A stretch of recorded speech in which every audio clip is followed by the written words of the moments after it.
Welcome to this demonstration. It's a demonstration to show the various DevOps tools and technologies to build and deploy an application from end to end. So a quick look at the task. The task is to build and deploy a Java application. We would use Git as our version control system and GitHub as our source code manager. We will also use Terraform as our infrastructure as code tool on AWS. First, to provision Jenkins server. Jenkins is our CI/CD tool of choice. Jenkins server would also have Maven installed in it for the building of the Java application. We would also use Terraform to provision an Ansible server, which would also contain Docker for our image containerization. We would also use Terraform on AWS to provision an EKS Bootstrap server, which we would use to set up and configure our Kubernetes cluster on AWS Elastic Kubernetes service. A quick rundown of the steps. After we have installed Terraform and configured Terraform, we will use that to provision the infrastructure as needed. Jenkins would be our CI/CD tool of choice, which would, in the continuous integration job, pull the source code from a private GitHub repository. When the source code is pulled into Jenkins, it runs the Maven build to produce an artifact. The artifact will be published over SSH into our Ansible server.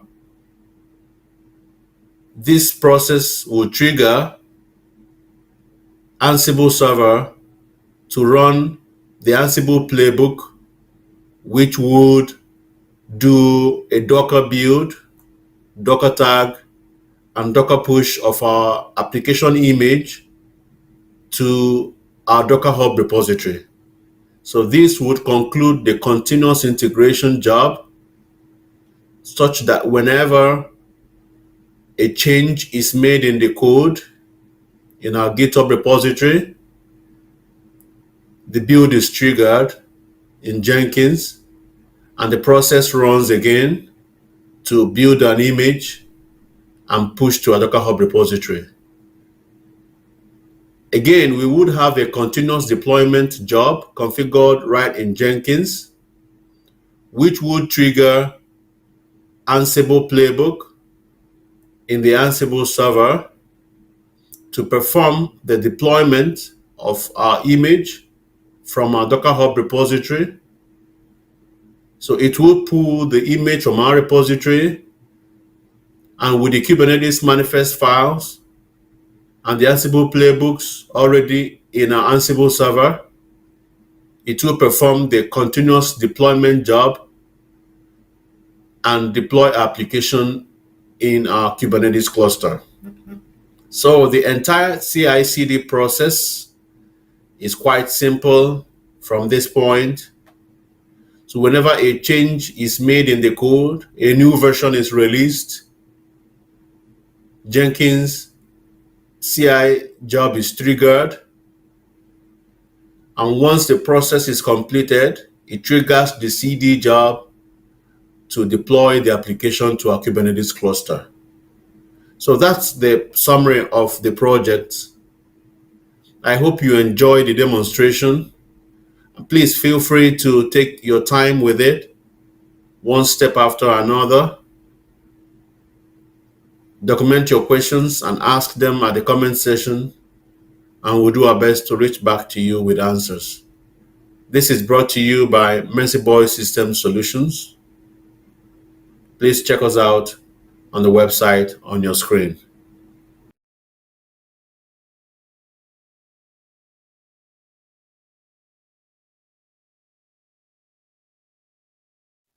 Okay, now we want to start our Terraform server, and we get right into it. Launch instances.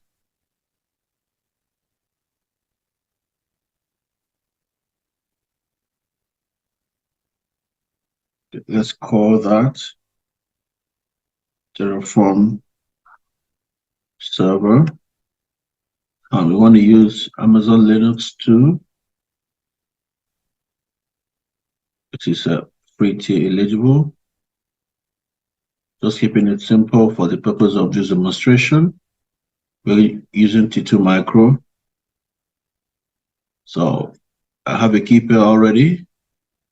So I'm going to use that. If you don't have a key pair, you can create a new key pair right from here. To keep it simple, we use the default VPC right here.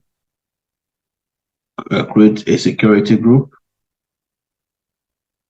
I can use an existing security group here. So let me use Launch Wizard 1. To keep it as simple as possible. So we launch instance.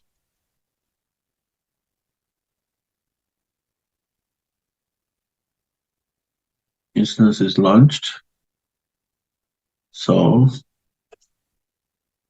we get into the instance, just give it a moment. So it starts running.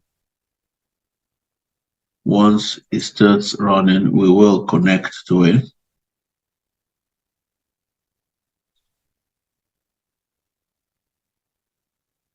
Okay, it's still initializing. However, we can still connect to it. So let's just get the public IPv4 address and get to MobileX term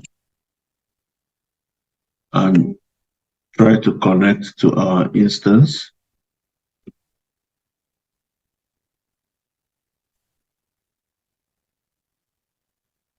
So we paste our IP address here.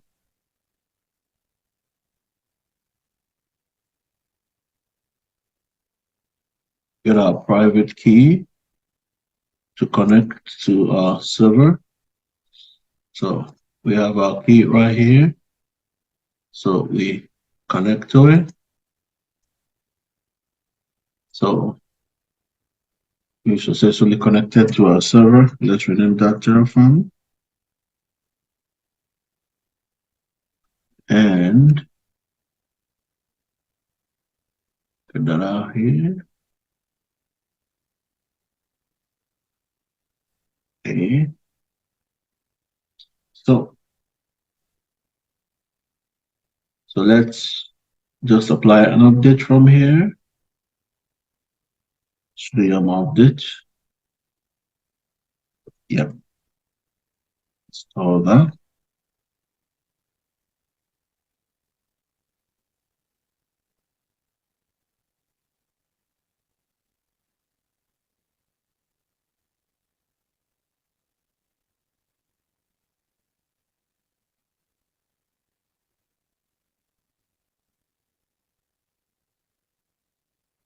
Okay, done. Okay, so let's begin the process of installing Terraform right here. Okay, all done.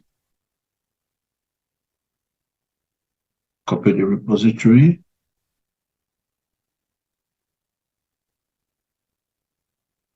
Repository has been added. From there, we install Terraform.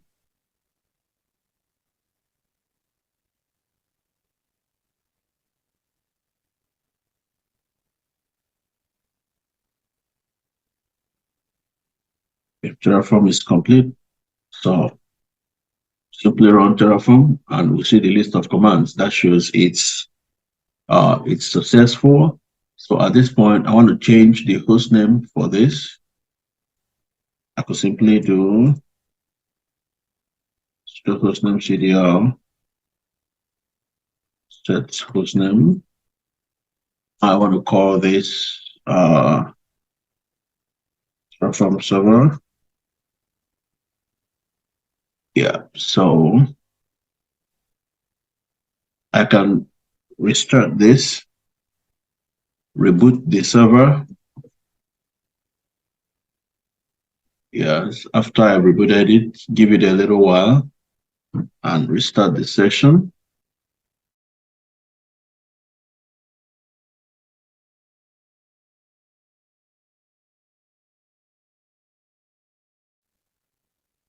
Okay, we're back in and we are in here now as Terraform server. So that's all done now. Now we want to provision other servers for our project. So we'll begin with our Jenkins server for our CI/CD pipeline. And to do that first, I would want to create an S3 bucket. The S3 bucket would enable me to have a remote backend. So I'm getting to S3 to create a remote backend where I will save my Terraform state files. So create bucket, and I would like to call that bucket, give it the name for my project.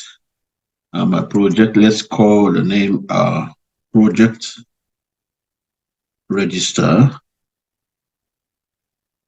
Project register. We're having it in the US East 2, and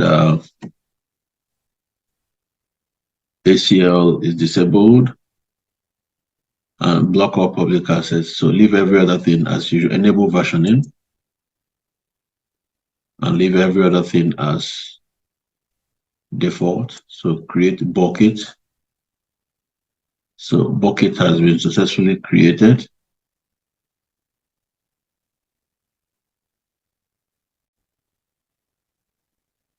So I'll take note of this bucket name so that we could use it in our project folder to have all our state files in there. You know, trying to keep it as simple as possible. So I'm going to create a directory from this point. I want to call that Jenkins because I want to have all my Terraform scripts for Jenkins in here. So done. So in here, that's no file now. So let's begin to create the files. Now, let's create a file. VI into the first file I'm going to create here is the provider.tf. So let me create provider.tf file. So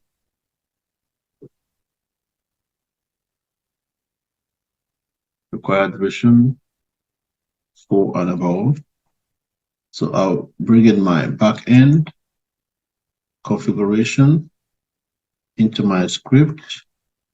I'm going to edit that with us right now, and we'll see how that goes. So remember, I already have a name for my bucket. My bucket is actually project register.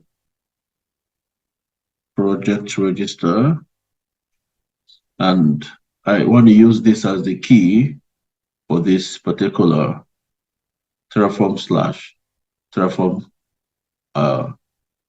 tf.state. I may want to add that in here. Let me call that Jenkins. because this is for my Jenkins server, and the bucket is at US East 2. So I'm going to bring in a DynamoDB table. So the provider.tf file is ready. However, we will check everything before we run them. So done with my provider script. So I want to get in my main.tf file. So via into main.tf file. So I want to call this,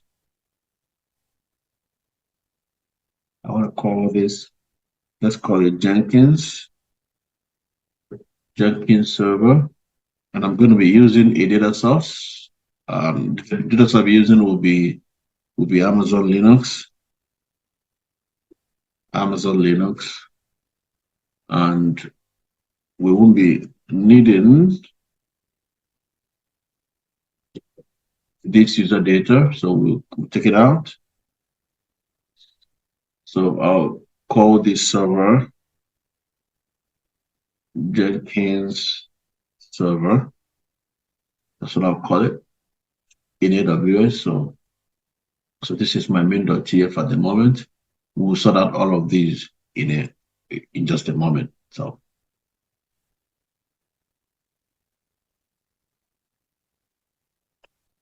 I'll do vi data.tf.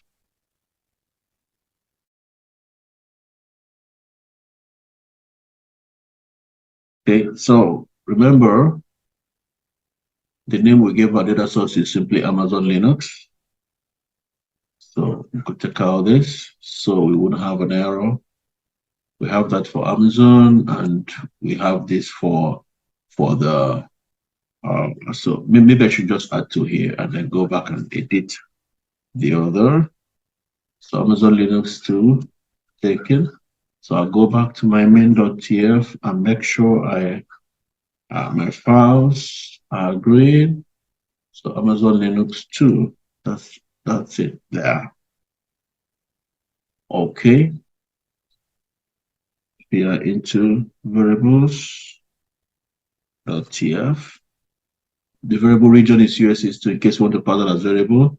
So we won't be needing this at the moment. So because we have a data source for the AMI. So we take this out. And so I'm going to be using whichever one. No. So getting down, but I'll just be using T2 micro. Of course, my key is already created. Ohio key is already created in the same region. So I'm just passing it here as a variable. Then we'll create a security group in a moment. However, these are the ports we intend to have open in this for this server as a rule. So the ingress rules will allow port 22, port 80, port 43, 8080. These are Jenkins server, so and so on and so forth. Egress rule. So keep it simple at this point. We are into security.here.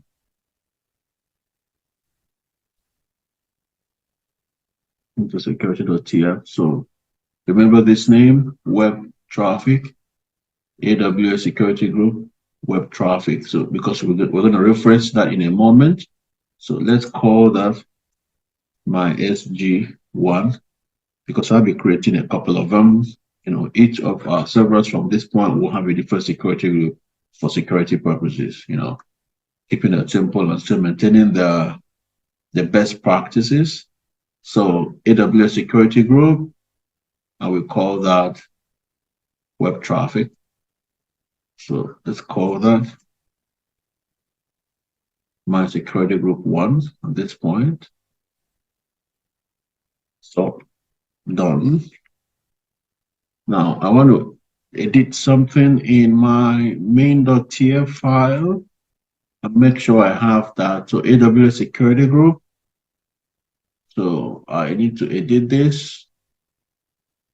AWS security group. Remember, we have that as web traffic. Web traffic.id. I'm going to remove every other thing here. So we only have one security group with the defined ingress and egress rule. So web traffic, AWS security group.web traffic for our Jenkins server. Okay, so let's confirm that security group or web has a dash here. So we go back and edit that. So main.tf, web has a dash. So these are simple things that actually matter in the task. So any little mistake, of course, it's going to tell you if there's any mistake along the line, and you'll be able to get to correct them. So my variable is, my instance type is var.myInstanceType. We'll see that and confirm that in our variables.tf var.myInstanceType var my underscore instance underscore type. So T2 micro, that's what we intend to use.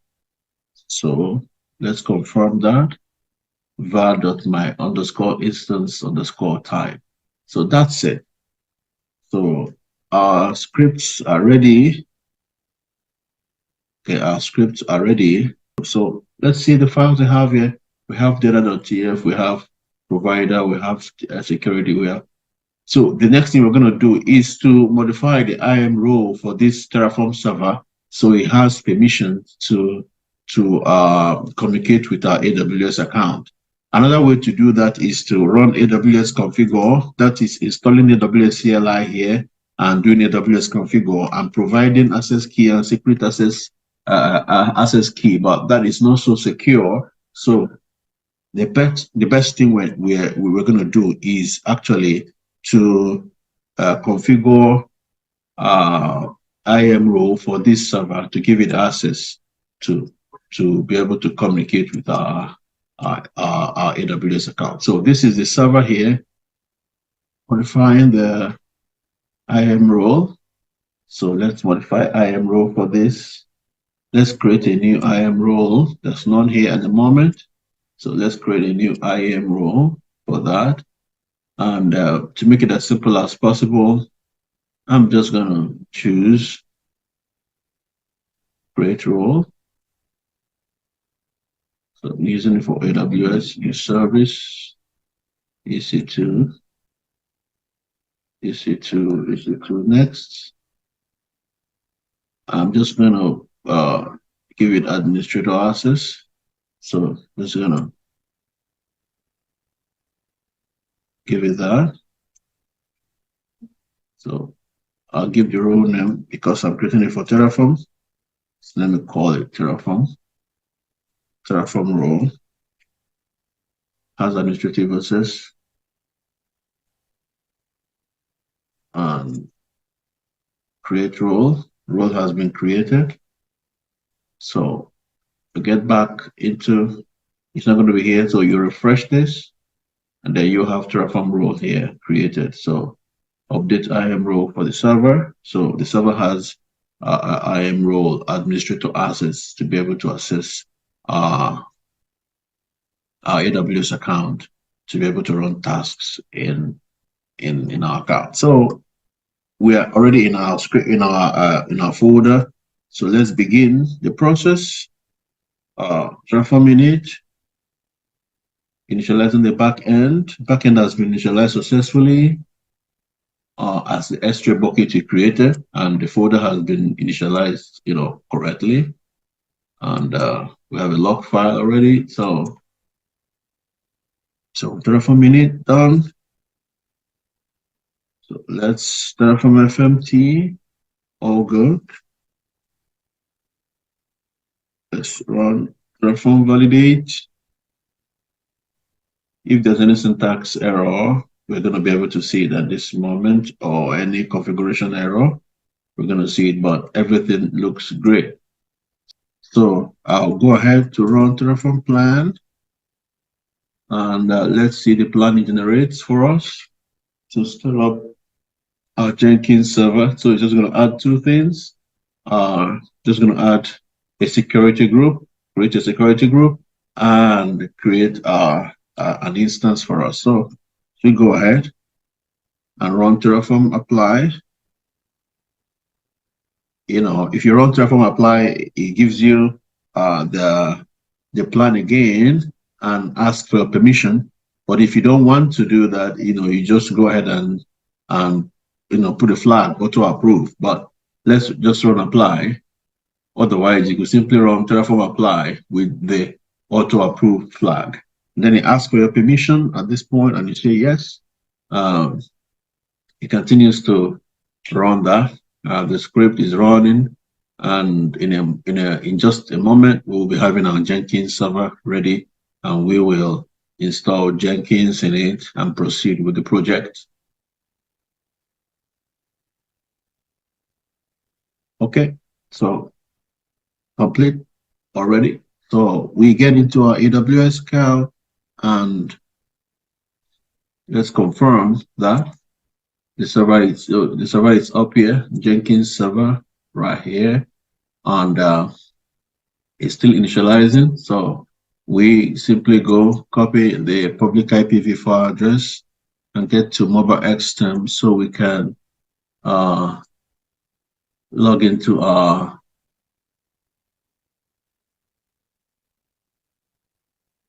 server, and the host is EC2 user, and we put our private key. The same key is still the one we're using, so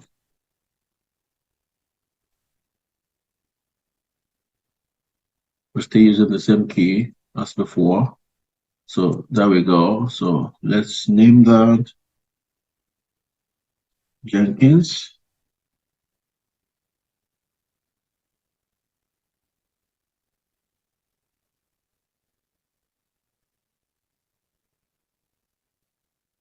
So our Jenkins server is up and running.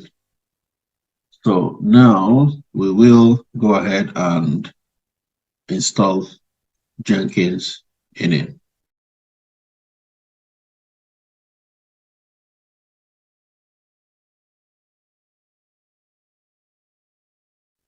So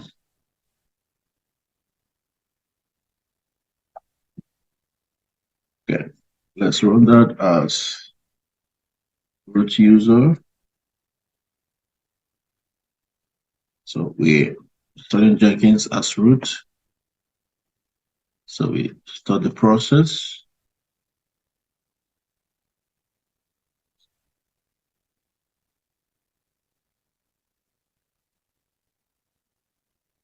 Okay, and we continue that.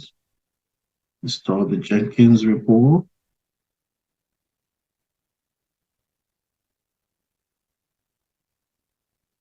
Done.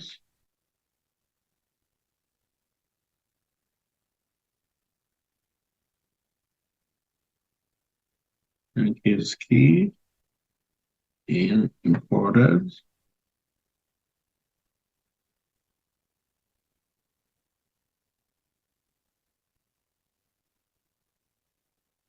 So we go on. Yep.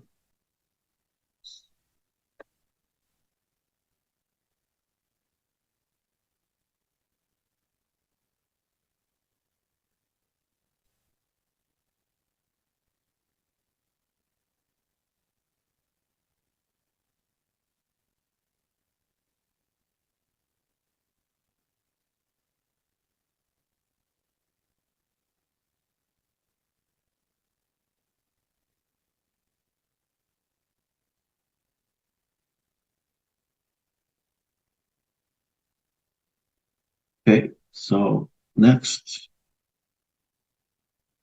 However, you are free to all of these commands that I've just run. You are free to put them in a script, a shell script, and run them as a script, it's still going to give you the same outcome.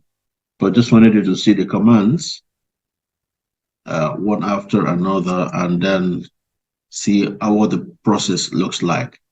Then when this is done, we would install OpenJDK,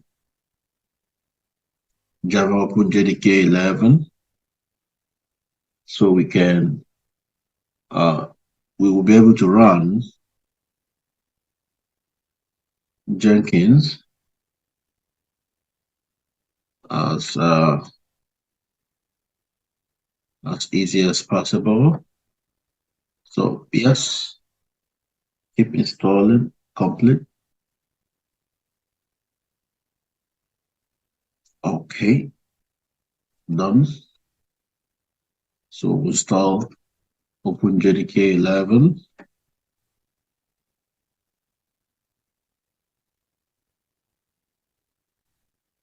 Required for Jenkins to work.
Okay, that's completed.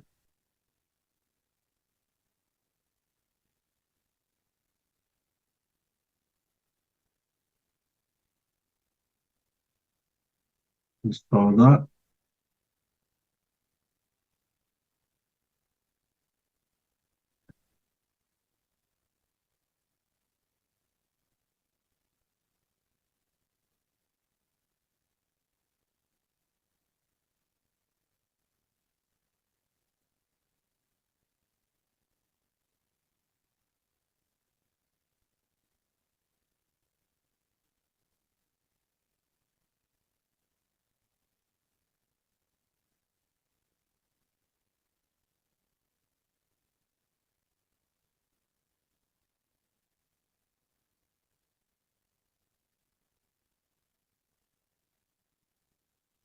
Okay, that done.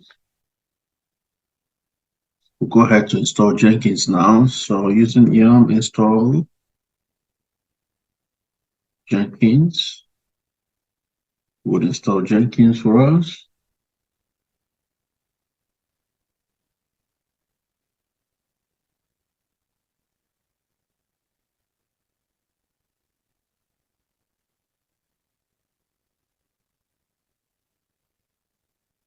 Okay, done. So we want to enable Jenkins service to start at both. So we run that systemctl enable Jenkins. Okay, that's done. So we want to start Jenkins now. Systemctl start Jenkins. Okay, Jenkins started. Can check for status if you want. Jenkins is active and running. So at this time, I want to change the host name. Yeah.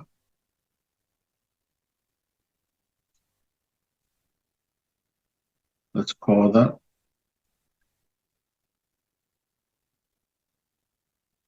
Jenkins server.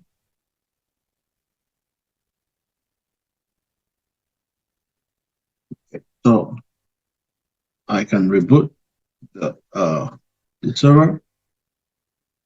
Okay, just give it a moment. After a moment, you simply hit R and restart the session.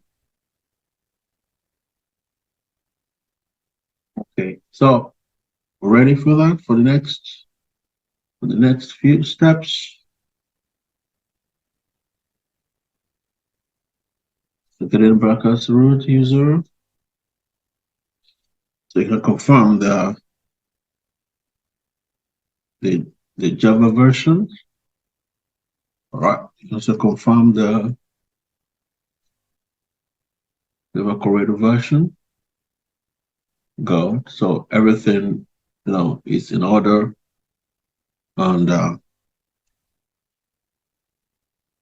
we're set to continue. Let's see status of Jenkins. Status Jenkins. Okay. It's not started, so it's activating. So we need to start it. So let's go and start Jenkins now. Jenkins has started. Now it's active and running. You must always ensure that it's active and running before you proceed working on your project.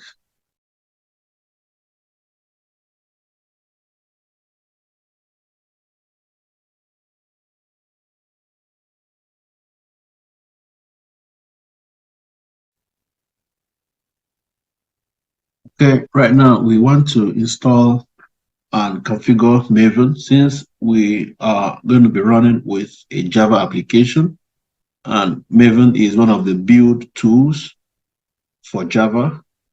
So we want to install and configure Maven in this same Jenkins server. So a quick hint, you are logged in as the root user, and you can get the information for Maven right here. So currently we have Maven 3.9.5. So I'll simply copy this link, simply copy link address, copied it. And next, I'm going to begin the process to install that. So first I'm going to do here is I'm going to cd into OPT. cd into OPT. That's where I intend to do that. So once I'm in OPT, I'll do wget, paste the link I just copied a moment ago. This installs Maven 3.9.5 for us. And there we go. It downloads the folder for us. So if you do ls, you see the folder right here. It doesn't install it yet anyway. So that's the folder, but it's a tar folder. So we have to untie it. We have to untie that. And that's Apache Maven. So we are untying that done. So if we do that, we see the two of them right here. So I want to remove this. I want to remove that. Dash pane.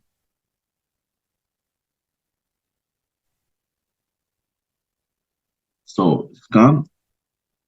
So I have what I need. So to make it much easier for me, I'm simply going to rename that to Maven, keep it as simple as possible.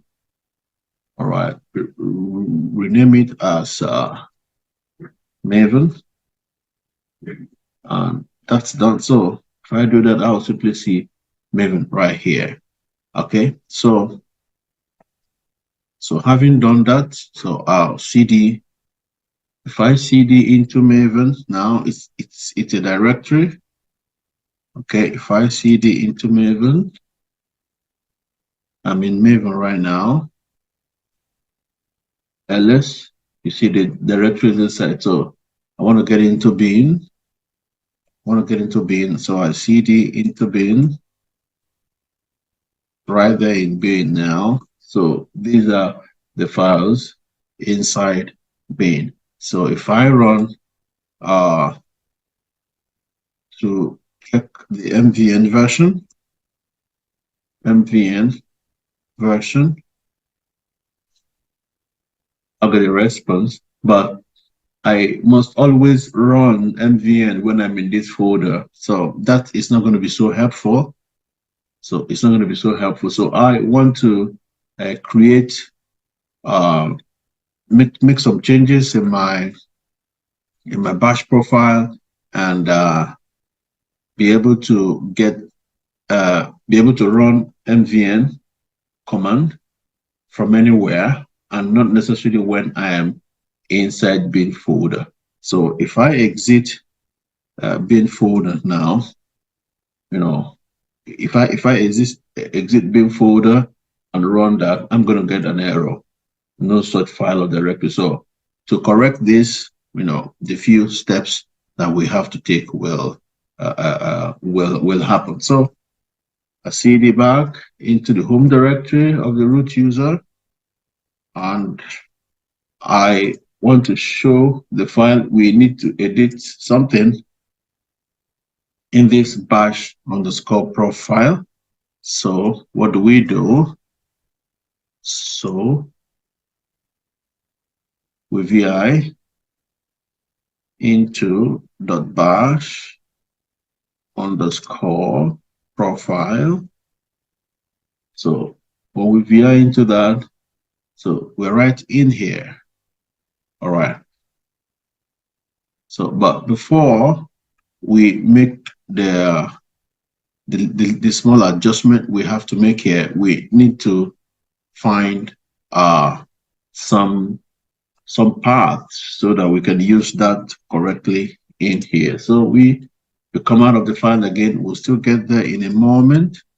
So let's simply find the file, find the directory actually by name.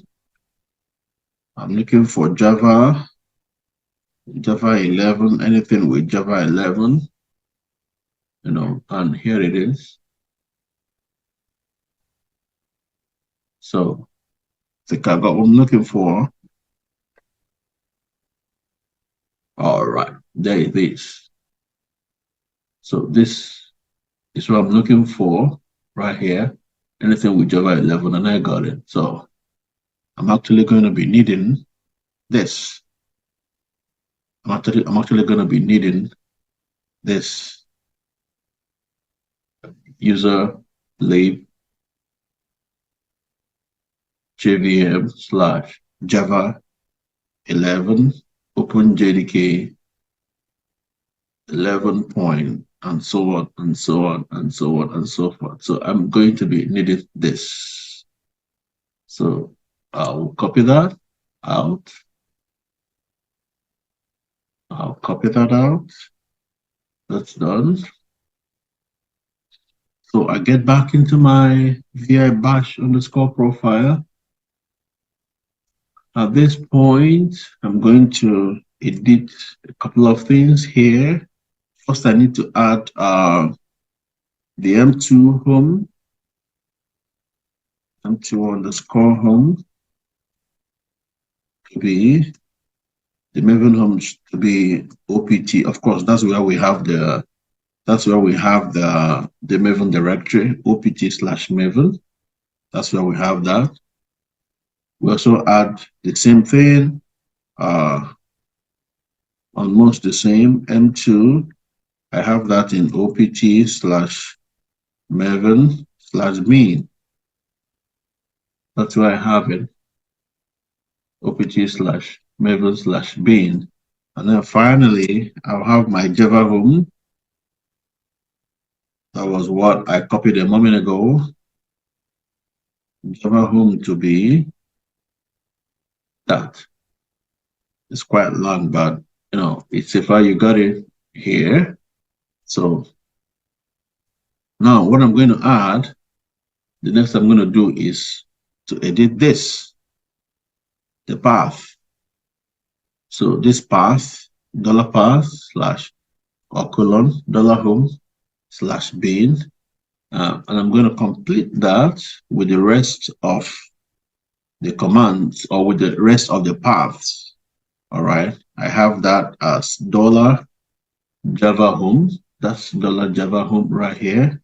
So I'm going to have $Java underscore home, half colon again, complete that, $M2 underscore home.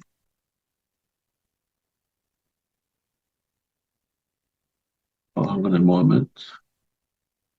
M2 underscore home. And then $M2. Yeah, so this completes the path for Maven, so that when I run mvn commands, I wouldn't have to be in opt/maven/bin before that happens. So now, having done that, I'm going to refresh this file. And to refresh that, I'll do source bash underscore profile. But before I run that, I need to show you something. So if I run $path echo $path now, sorry, if I run echo $path, I'm going to be getting just this. All right, and this is not complete yet. So it's not complete, even though I've made the changes I need to make in there. So, but right now, let me refresh that source source.bash underscore profile. Now done. So if I run echo $path now, I will get the full path to my Maven, which ultimately is in opt/Maven. Of course, it has to lead to all of these before I'll be able to run that. So after having done that, so if I run mvn now, I'm going to get some response because I've made the necessary changes. Yes, so this is just a response from running the mvn. So I don't have to be in opt/maven to be able to run that. I am at the root. I'm actually right now pwd. I'm at the root, so I can run mvn-v now, and I get a response from anywhere. So this configuration is quite important that we do that. Okay.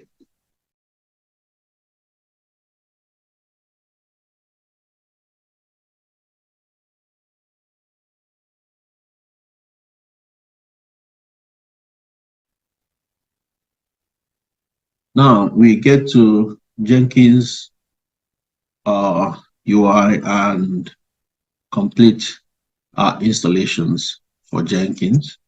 So we get our public IP address for Jenkins, and we slide into Jenkins port 8080. We get into Jenkins in a moment. Sign in. Okay, so we need to get the initial password from here. So let's go get that. So got that initial password, we get it.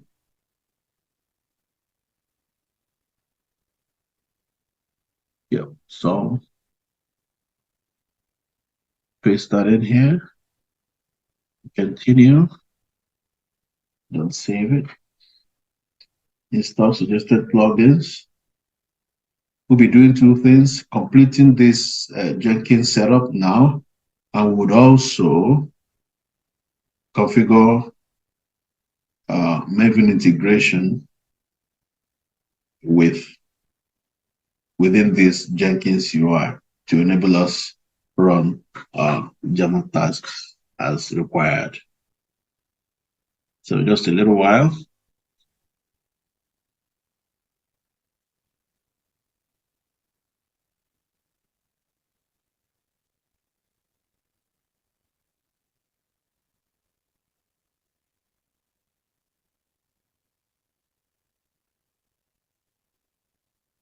Okay, so done. So create the first admin user. So let me create that, Mercy Boy. And let me use password. Let me put in the password.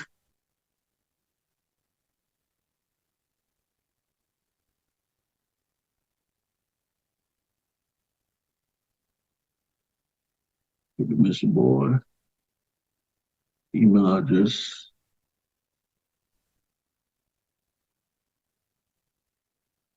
So I can use this.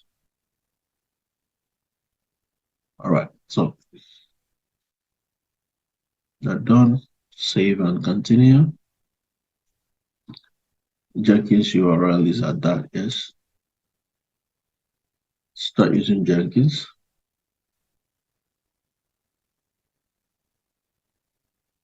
Okay, so we want to finish the Maven integration. So we go to Manage Jenkins. We go to Manage Jenkins, plugins, available plugins. We're looking for Maven integration. I'm looking for Maven integration. Okay, there we got it. I don't really need all of these other ones. Okay, so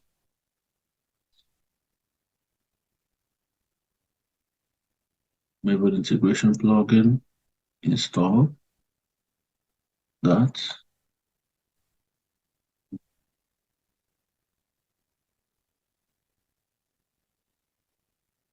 Okay, completed. I'm still going to restart on Jenkins in a moment. So completing that, go to Manage Jenkins. I go to Tools. So JDK installations, add JDK. So we have add JDK. So name, we just call it Java 11. And we provide the Java home. No, Java home, just like we have it in our server. So to refer to that, so we can just do $Java home echo that, yeah, echo $Java home, and we copy that. So this is the path we will copy into that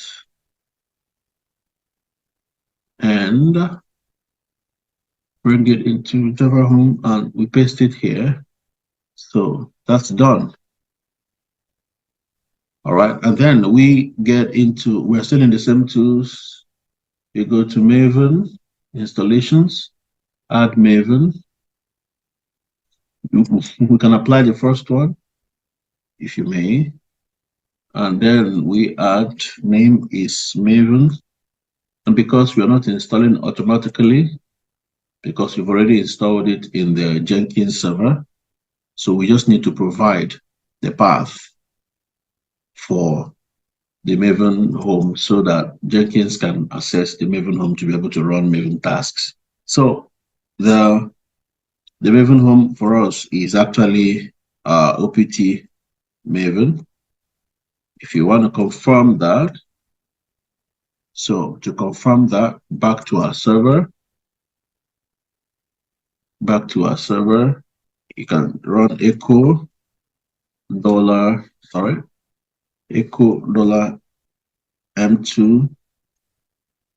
underscore home. That's our Maven home. You see that here, opt/Maven. So that's our Maven home. for us. So we got it in here, opt/Maven. All right, and then we can actually apply that. We apply that. Okay, and save. Then go to plugins again. Install plugins now, because we need to make a little change in that. We're looking for GitHub. Oh, sorry, GitHub plugin. So what we need to do now is we disable this and enable that. So on this now, we have actually, finished the installations we need to do in our Jenkins UI. So we can restart now. All right. So it's restarting. So while it is restarting, okay, I will go to the Jenkins server and install Git in here. So I'm installing Git here so we can run Git locally as much as possible.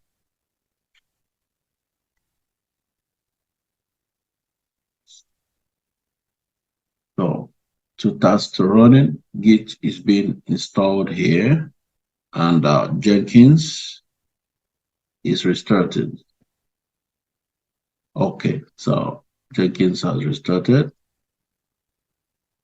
So we'll log in again.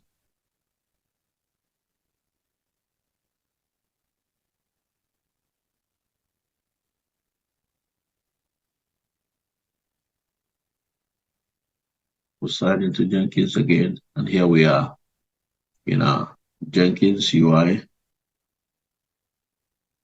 and Git is still installing here. Okay, go.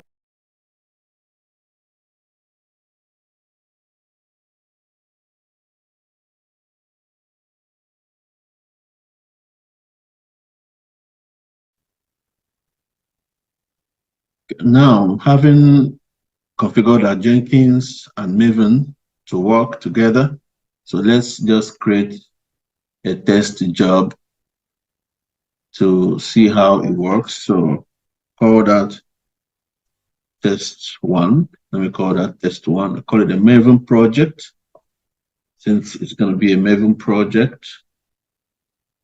Okay.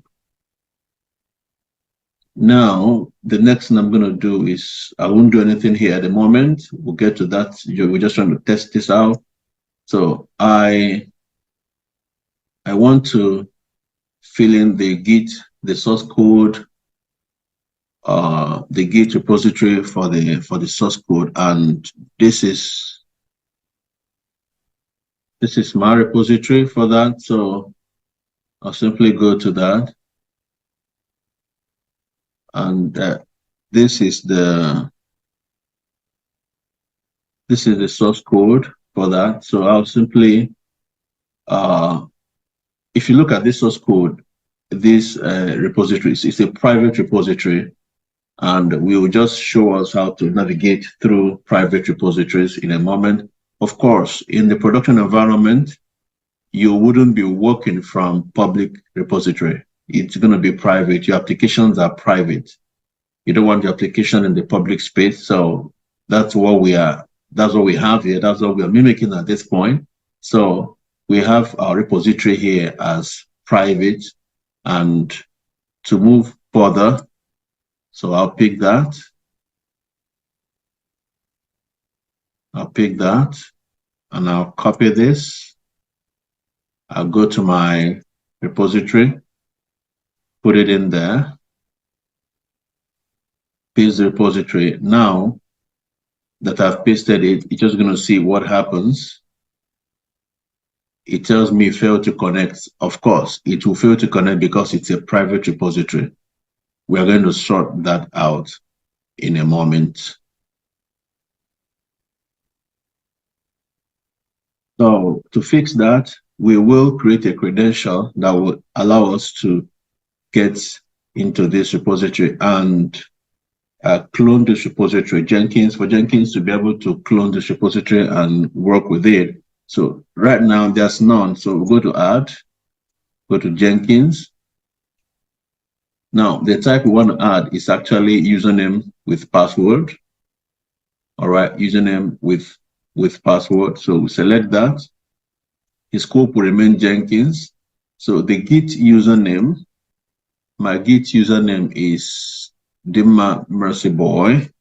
So I'll simply put that in here because that's my username in the Git. So now for password, I'm not going to be putting my password here. And to make it easier and safer, the best thing to do will be to create a personal access token. You come to the icon here, go to settings, and go to developer settings down here, and personal access tokens, classic. Right now, I don't have any. This is not safe on this screen, but I'm going to delete the token immediately after I'm done. So, but just to show you what to do, generate new token. We click that. Let's call the token because we are using it for register app. So we can call it register. I have one already here, so I'll choose that. 30 days if you want. You can choose whatever you want from here, depending on what you want. So I'm just going to give it this token a repo scope just to be able to clone repositories. And that's all I needed to do. So I'll generate the token. It's right here. At this point, you need to copy this token because you won't be able to see it after now. So I'll just copy the token, get back to my Jenkins, this password, put it, so it traces it as secret too. All right. If you want the username to be treated as secret too, you just simply check this and it will be done. So anyways, so the ID, what do I want to call that? Let me call that Git credentials. Let me just call that Git cred. Put the same thing here. So now I have a credential for that, add it. Now it's added. Once you come here, you're going to see that here. So Git credentials. Once you add it, this disappears. So meaning that Jenkins can now communicate with this repository, this private repository here. So don't forget, we have it in the main, not master. So if your repository, if what you call your repository in your own side is master, you be sure to put master there. But I have main here, so I have to put main here. So I'm working from the main branch. I don't need to do any other thing here at the moment since this is just a test and everything is okay. Okay, at this point, the root pom is pom.xml. The goal and option, I'll simply say clean install, clean install. That's all I need to do at the moment. Apply it and save. So now we've saved it. Let's build. Let's build. So the build is ongoing.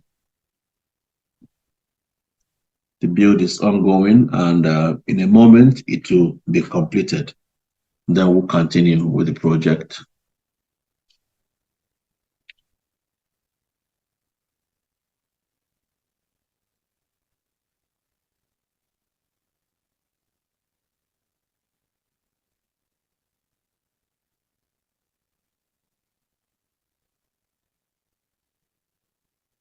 Okay, the build is completed, finished, success. So the build is done. So our configurations are good, and we are good to run the project from beginning to the end.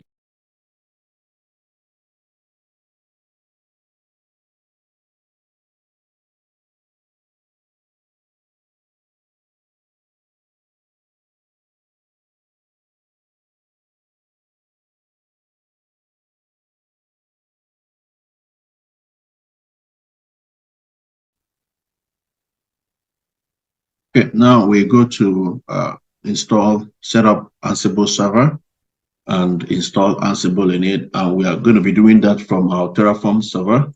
Now, right now, we already have a template script for Terraform script we used to get Jenkins to work.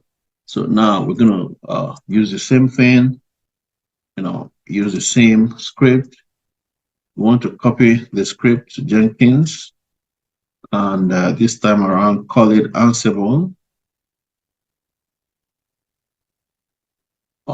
So we can just edit that. So we have Ansible, we have Jenkins, so we cd into Ansible. And unless we have all of this script, so let's data.tf, we don't have any problem. So let's see, we're still going to use the same Amazon Linux too. So this doesn't have any problem at all. Again, we go to main.tf,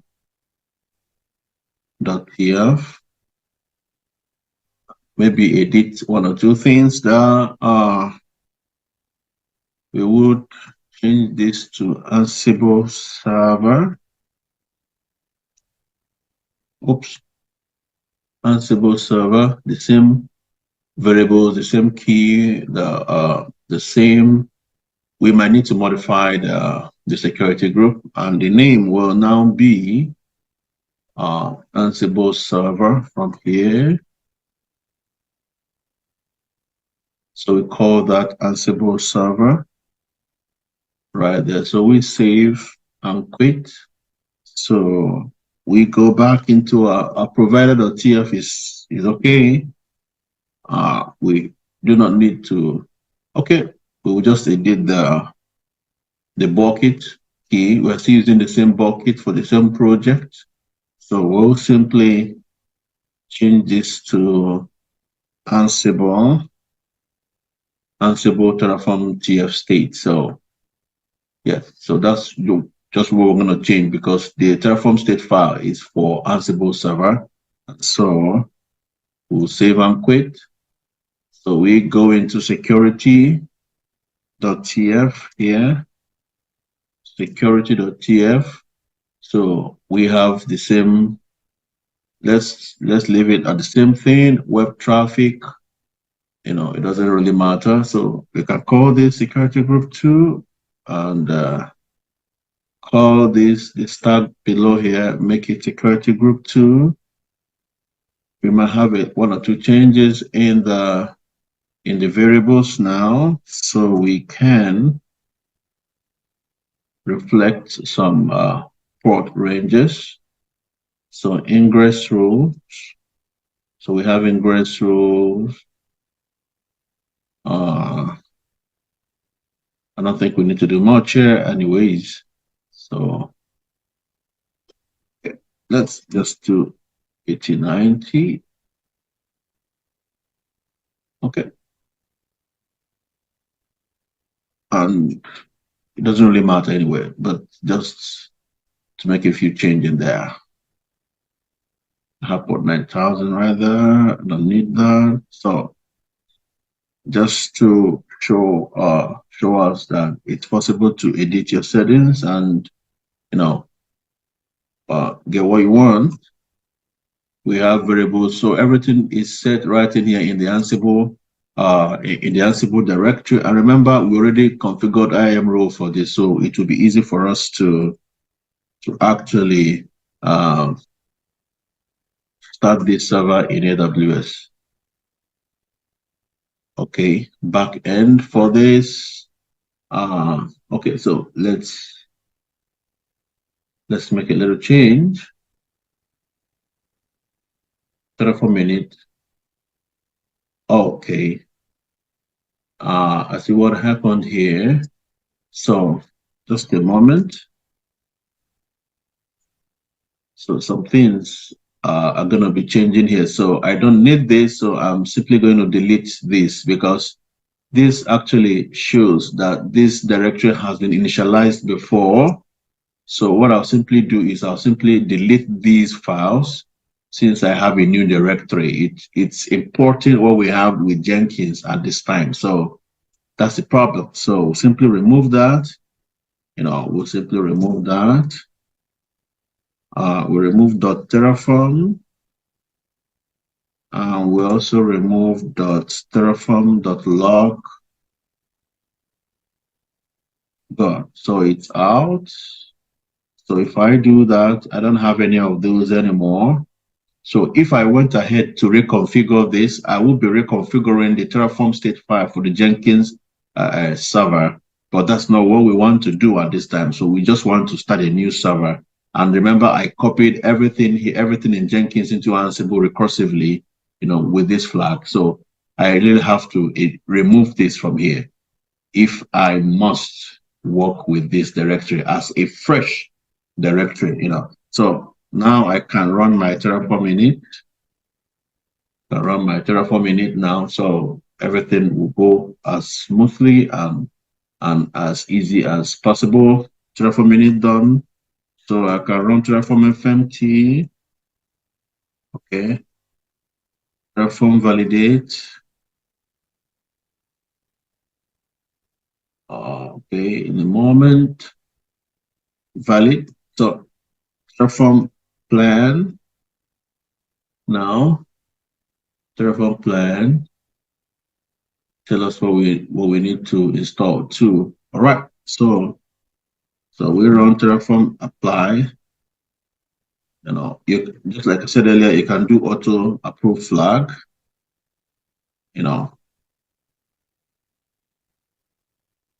Okay, or you simply run the first and then it gives you that. So it doesn't have to ask you for confirmation now because you pass the auto approve flag. So it just goes straight into installing that. And in just a moment, that will be done. Then we'll be able to access our server to be able to run our Ansible tasks.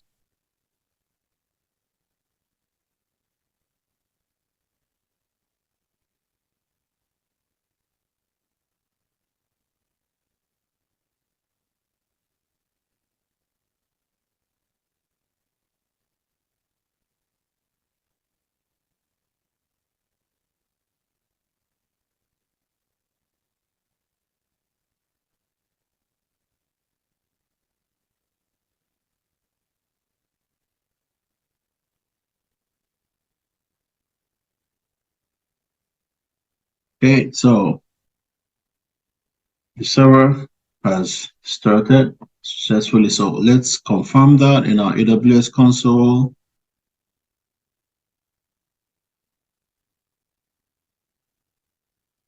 All right, so instances, refresh this now, and we have our Ansible server right here. So this is our Ansible server. It's still initializing. Okay, let's pick the public IPv4 address. Get into MobileX term and access our server.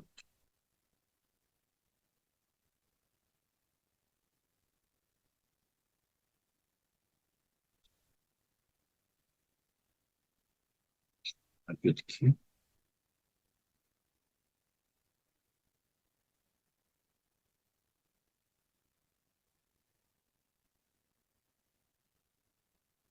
Okay, so gain access into our server. Our Ansible server is up and running. So let's rename that Ansible. Okay, you touch that. Maximize it. Okay, so this is our Ansible server now.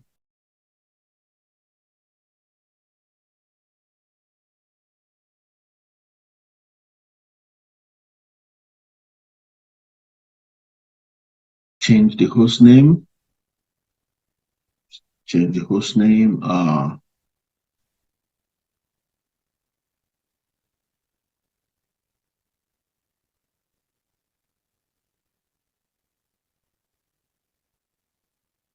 call that Ansible server. Okay, let's go. So at this point, you can reboot. But before we reboot, let's finish up our configurations. Create a new user. First of all, switch to root user. Done. Create a new user. Let's call the user ANS admin. Call the user ANS admin and assign a password. Sorry, passwd ANS admin.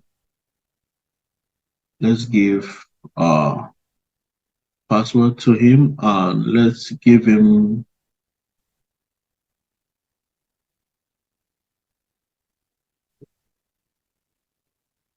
password.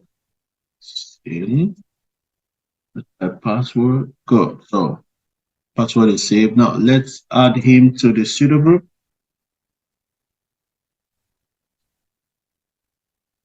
And we want to add him just right here. Same thing without a password.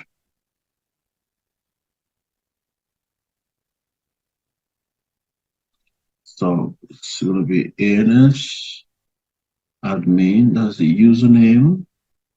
And we put this no password in there. Go save and quit. All right, so we want to enable passwordless authentication now. So we cd into /etcssh. Now we're concerned to get the file sshd config. So we veer into sshd config and we change this to password authentication to yes. Okay, so done. All right, having done that, we just reload the service, SSHD service. So service SSHD reload, we'll reload the service, and that is done already. So at this time, I can go ahead to switch to the user ANS admin and run other commands as necessary. So switch user to ANS admin so he can run tasks. Okay. Switch user to ANS admin. So user ANS admin is up now. So let's generate a key for ANS admin to be able to access all the servers that it would manage as our configuration management tool. So we want to create a key. That's the command ssh keygen. This key is to be saved at home of ANS admin ssh, yeah, as that. So we say yes, that's what we want. No paraphrase, no paraphrase. So that's done. That's done. So if we look at if we ls.ssh, now we'll see the keys, private and public. So we'll be using this key in a moment. So now we want to install Ansible. And to do that, let's get back as root user. Let's get back as root user. Okay, so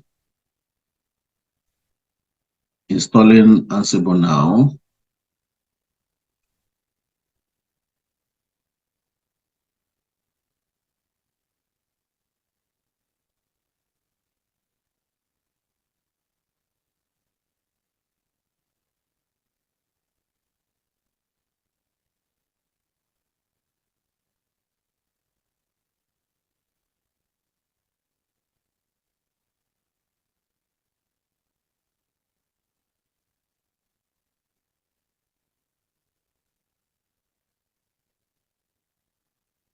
Yes.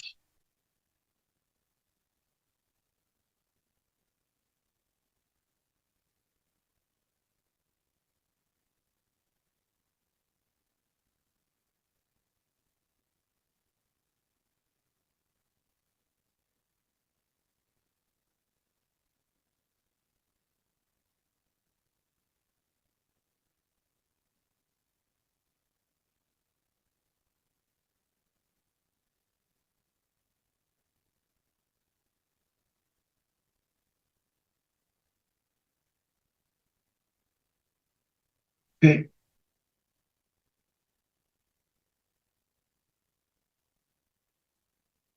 Okay, that's complete. So let's confirm Ansible version.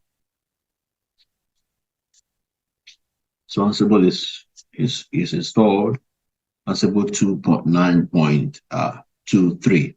So that's it.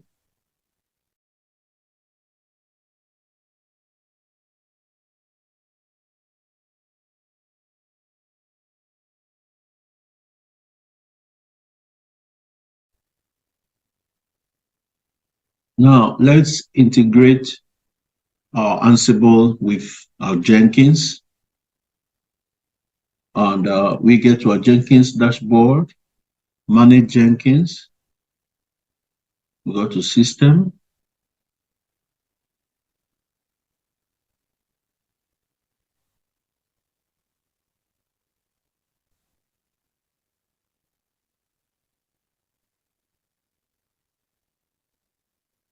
Okay, we get to publish over SSH.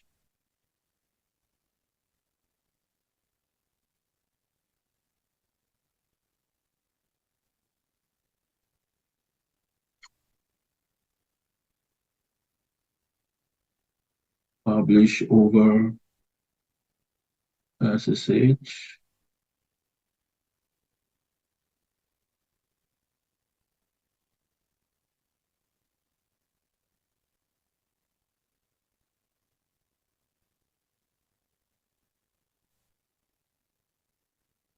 Okay, looks like we don't have it here, and we would have to install it.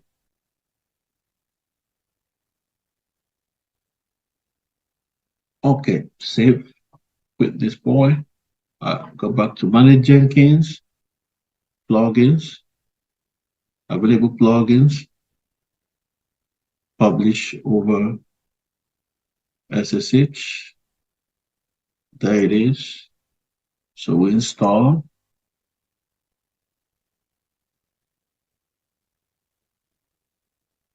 publish over SSH.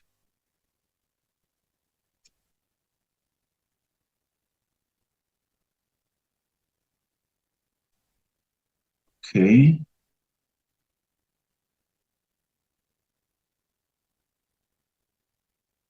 Okay, let's restart Jenkins again. Then we complete the integration of our Ansible with our Jenkins. Okay, we'll log in again.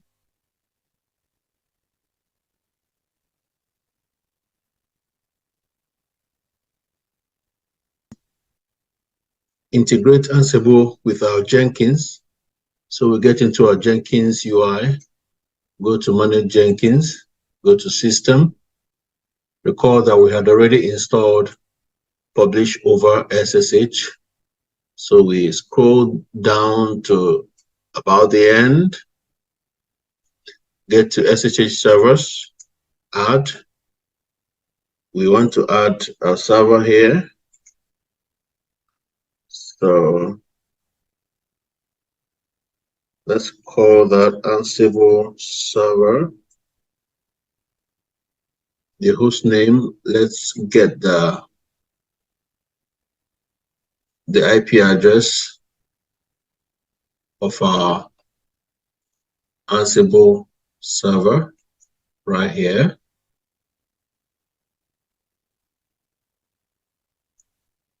So we paste that in here. So the username is ANS admin. You can leave this blank, go to advanced, check on this, put in the password for the ANS admin. And once you do that, apply, and test configuration gives you sources, and you save.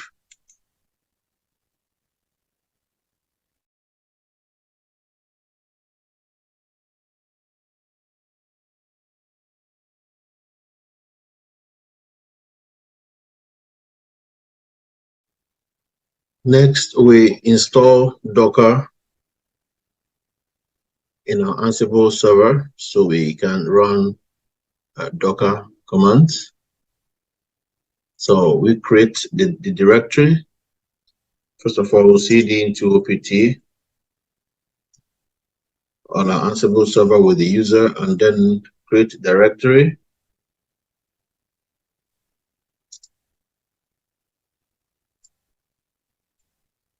We'll call the directory Docker. Of course, if you look at that, Docker is owned by the root, so we want to change the ownership of that directory to ANS admin. So we run the command to change that. So if you look again, you see that this directory is now owned by ANS admin. So, and to go further with it, we get into our Jenkins UI, so we can do a test build and also complete some integrations there. So right on our test one, we can get into test one, get to configure that. So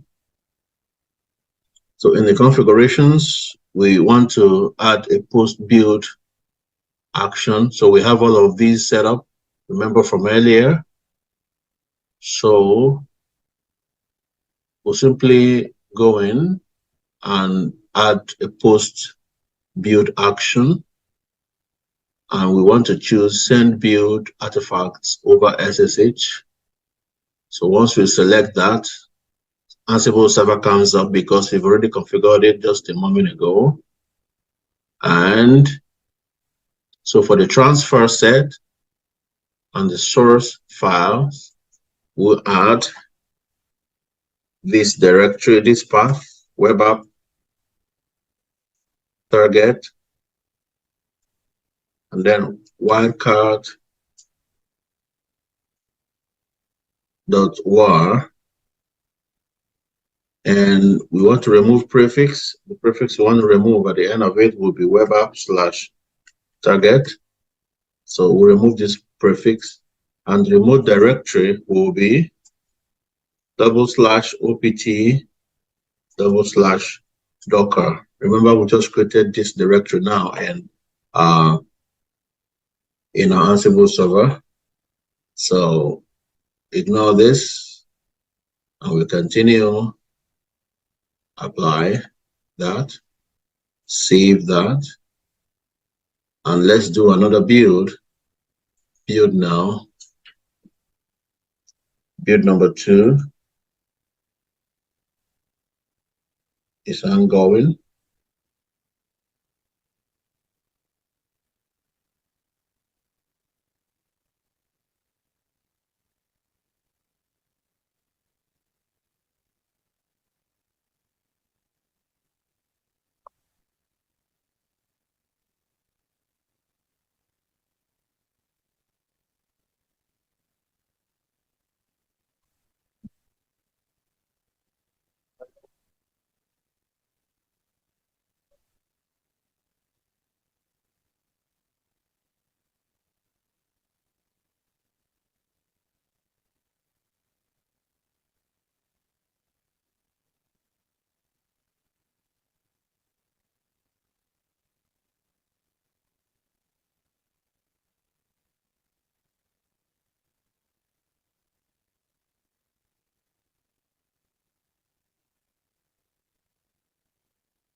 Okay, build is successful. Okay, so this is a build number 2 successful. So let's confirm that we go to our Ansible server and check in this directory whether we will find anything there. So let's see the date right now. Okay, so if we say ls/docker, ls docker, I'll see web app war. Okay, so that's just to prove that the configuration it's okay and the build has been transferred here at this time. All right, so look at the time and look at that time there. So building is success. There are the task is successful. So right now we continue to install and configure Docker on this Ansible server. Okay, so we are in OPT directory. So let's cd into the Docker directory now, so we can install Docker right in it. So continue with the commands.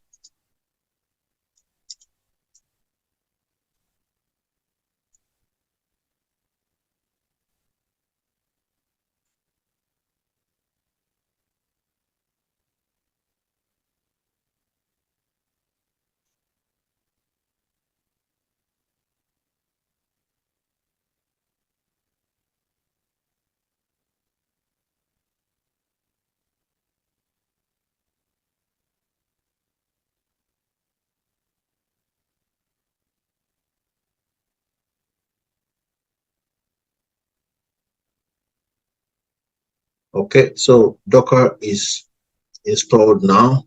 So, however, okay, so we have Docker in here installed already.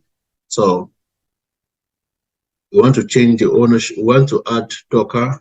We want to add ANS admin. So if I ID ANS admin, ANS admin doesn't belong to the Docker group. So every user that must run Docker commands must belong to the Docker group. All right. And to do that, I have to add ANS admin into the Docker group and just get the command. So if I ID ANS admin now, I'll see Docker right here. So with this, ANS admin can actually run Docker now. Then we go ahead to start Docker service and check it out. So sudo systemctl start Docker.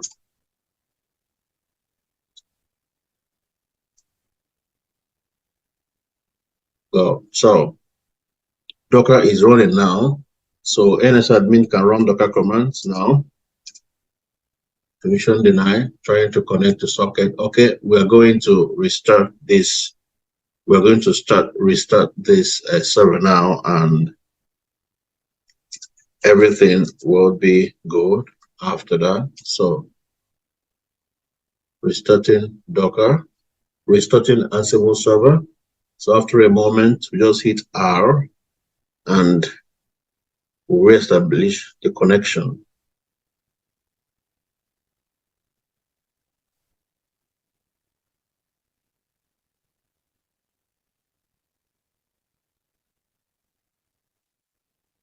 Okay, back into it. So we want to start Docker now.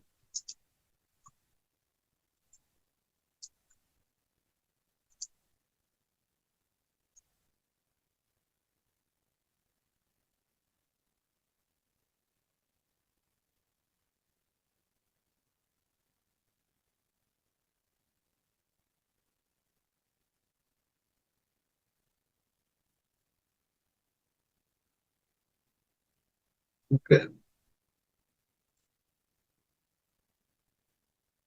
Okay, Docker is active and running now. So Okay, so switch user to ANS admin to continue our tasks. All right. So cd into opt docker.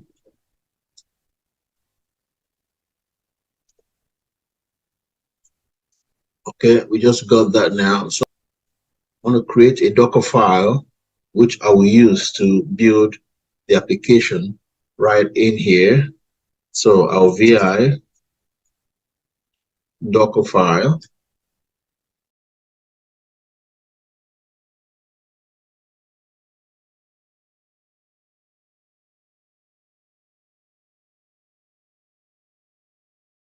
Okay, so this is our simple Docker file for this application.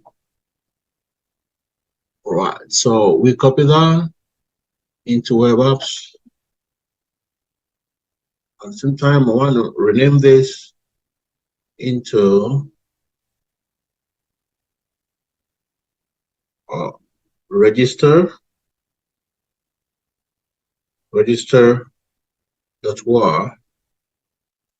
So I'll save and quit. Now I've established the connection between Docker and Ansible and our Jenkins. So there is now communication between the two servers and the two tools. So we will go ahead with the demonstration.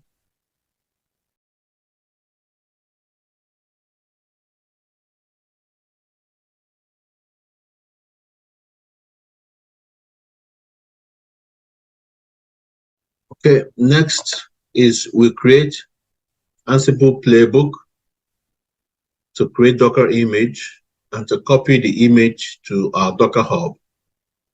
All right, so now, first of all, we need to reconfigure this, something here. So if you run ifconfig, we will find a private IP address of our Ansible server. So we will need this private IP address because we are in the same VPC. All of these servers are in the same VPC. So we get into the file, we vi into etc ansible /etc/ansible/hosts. Here we are. If you may want to remove all of these. We don't need it at the moment, so we will delete all of them so we can create a new. So we add the local host Ansible, and we copy the private IP address that we saw just a moment ago. So we're getting into that. So this is the Ansible server, and this is a private IP address, the same thing we saw a moment ago when we ran ifconfig. So we got that, and we paste that right in here. We're using the private IP again because we are in the same VPC. So we save and quit. Okay, so having done that, the next I need to do is I need to copy the public key that I have already created earlier. If you remember the step when we did SSH key gen, we created a public key. So I want to copy that right now into this same host. So I will use that key to be able to communicate with this host. So now I'll do SSH copy ID, just copy ID. Now I'm going to use private IP address. Yes. ANS admin password. So put in the password. The key has been added. So I can just log into this machine from here. So this is the beauty of Ansible. So once you're able to do this SSH copy ID to as many servers as you can control everything. That's the beauty. That's one of the importance of Ansible as a configuration management tool. So I can do this right now from here. Okay, so having done that, the next thing I will do is to create a manifest file for the creation of Docker image from our application. So I'm simply going to quickly create that. So if I stay in the same folder, if I VI into, let's call that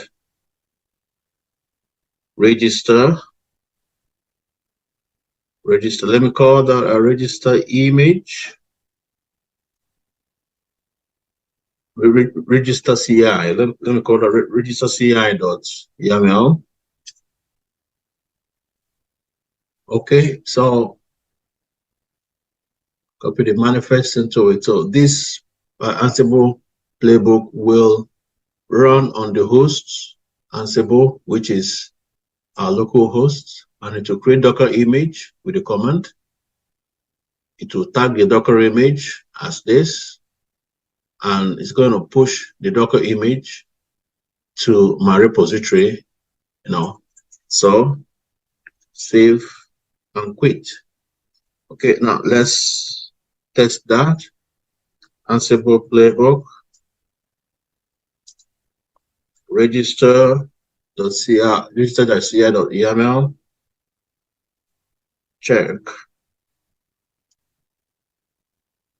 Okay, I think there's an error with that command there. Let's just check. Yeah. So that's the error there. So it's that check. Okay, now everything is okay. Everything is good. So the command will run once we run it now, but we're not going to run it right now. So log into Docker Hub, Docker login.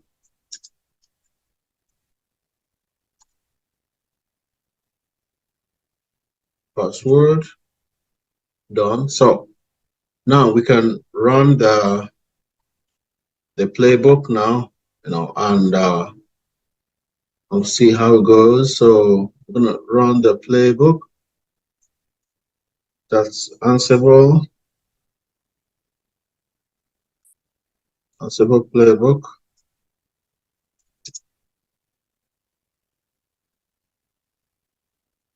Register.ci.yaml. Register.ci.yaml. Okay, so playbook is running.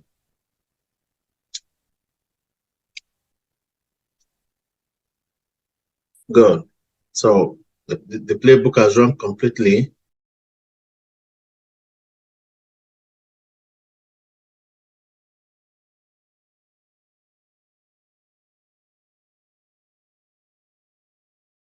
Now we will update our Jenkins job to be able to run the Ansible playbook. And to be able to do that, we'll get back to our Jenkins. Let's create a new project and call that register CI job. It's a Maven project. It's a Maven project, and so right now the configuration from before. So this is our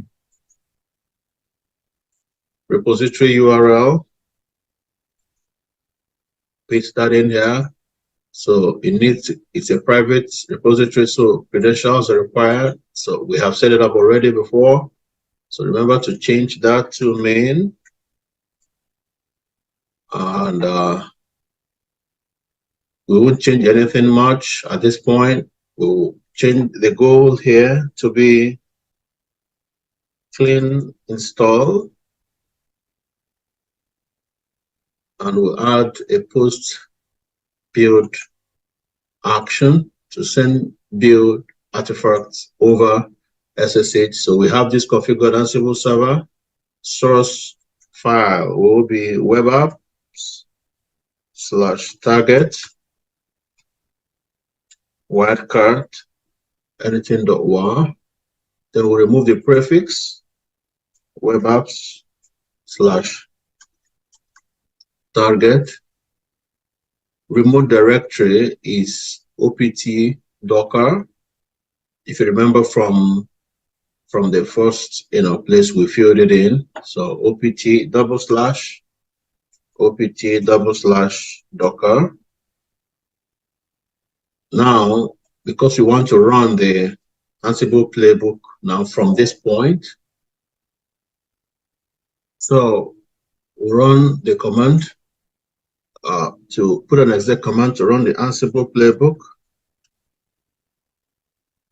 Ansible playbook will pass the absolute path to the file, the manifest that we just ran a moment ago, which is at opt docker /register-ci.yaml. So that will run it. So you're going to ignore this,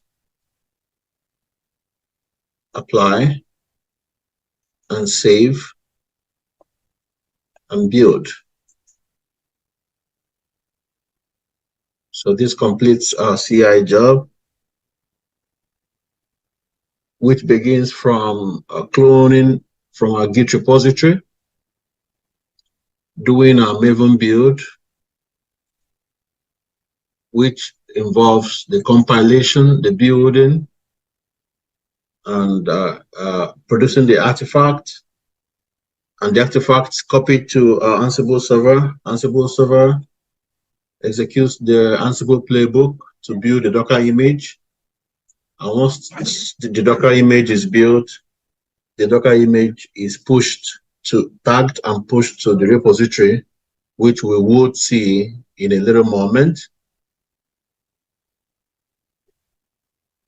So the CI job has been successful. So the next stage will be to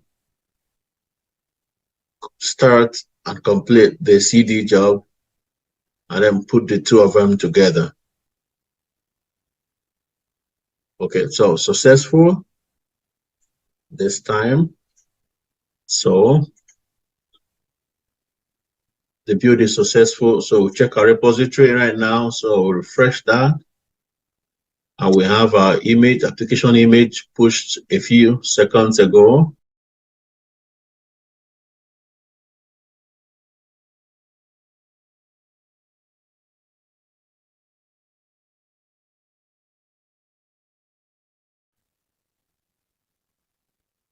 Next, we would start our EKS Bootstrap server.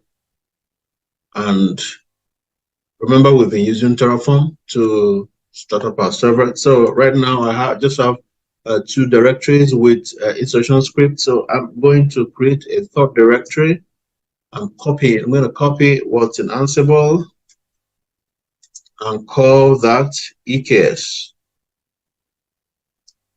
server. We call that EKS server. Done. So I have EKS server right there. So I'll cd into EKS server, ls. Now remember, we would have hidden files, Terraform state files, Terraform state configurations right here. Not state files. State files are in the remote backend. So I'm going to have to delete these two. I'm going to have to delete the Terraform.log ACL. So delete the two. So I'm going to have just these files, and I'll quickly edit some things. So I'm still going to use the same data source for that. Let me look at what's in main.tf. Maybe need to edit something in there. I think we're good. Yes, we are good with main.tf. So provider block Yes, let's edit provider, and we're just going to edit just the portion for the backend key. I will put that as EKS server. That's where it's going to save our Terraform state file. So we get into security. I would want to change something here. Security.tf. So I want to allow all ports. I want to be able to allow all ports. So change this. Security group 3. I want to be able to allow all ports. So I'm not going to be using dynamic egress now. I'm simply going to use a simpler version of that to allow all ports.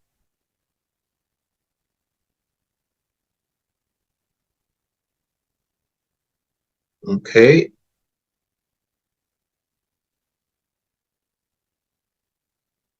Okay, so simply going to allow all ports now. Egress 0, all ports, all protocol. So I don't need IPv6 header block, but you can leave it. Doesn't make any difference. So I got that in already. So ensure everything is in order. We'll call that my SG3. Okay, so that done. Save output variables. I might not need to change anything in variables. Variables.tl. I wouldn't need to change, so I'll still use my T2 macro. Same variables, same key, same ingress rules, but egress rules are changing now. Okay, so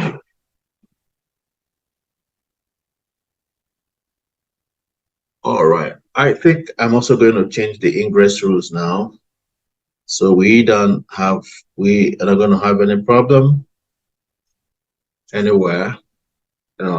However, you could have some security ports that you want to open, specifically. So I'm simply going to come here. We're going to come here.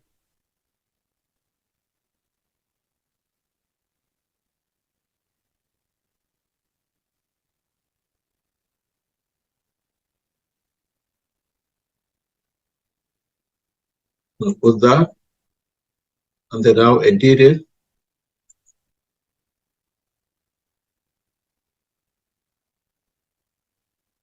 Okay, so it's going to be ingress now.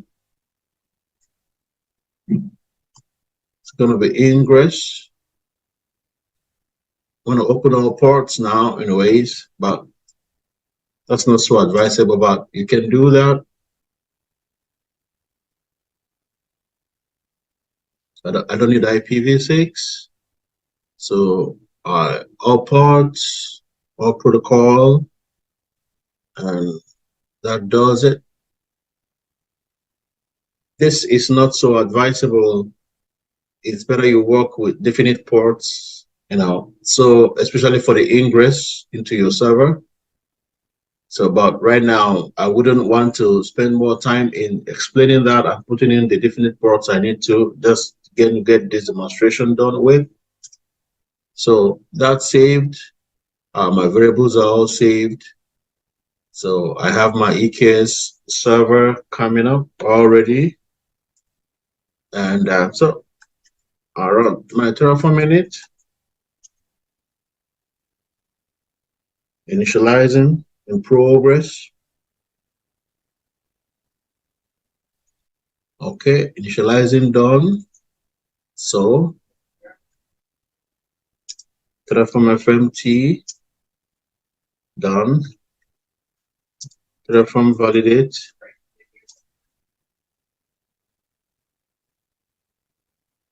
All good.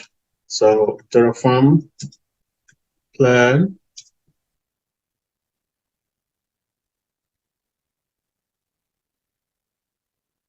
Okay, so Terraform apply with the auto approve flag.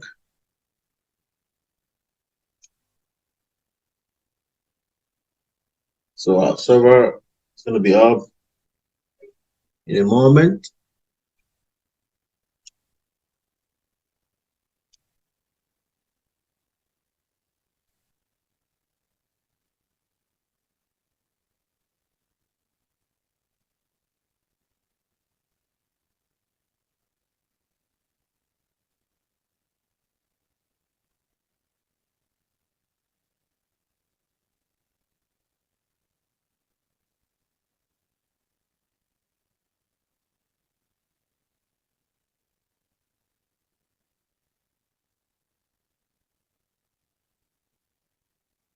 Oh, I forgot to change the name from Ansible server to EKS server, but that's no problems.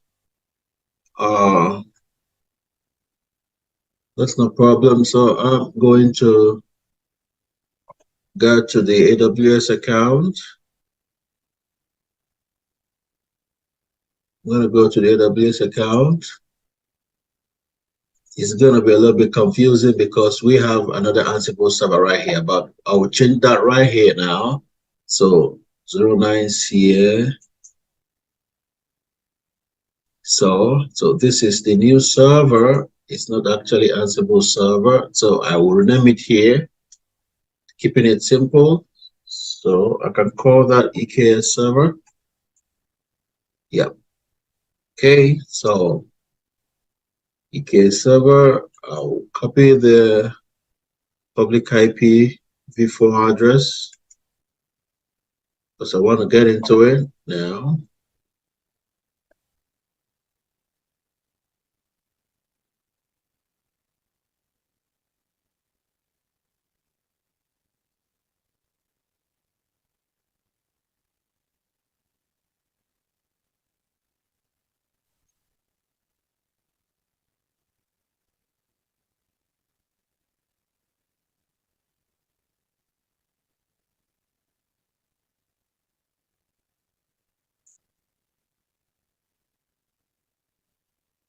It's your user.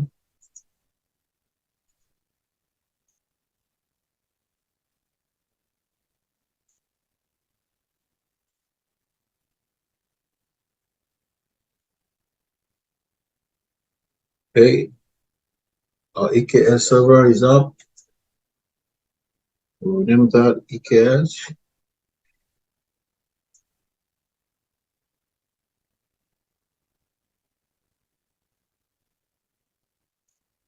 So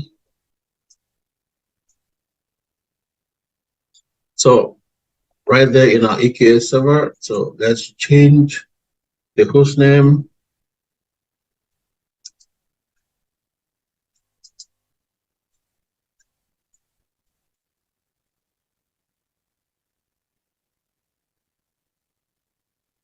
HC host name.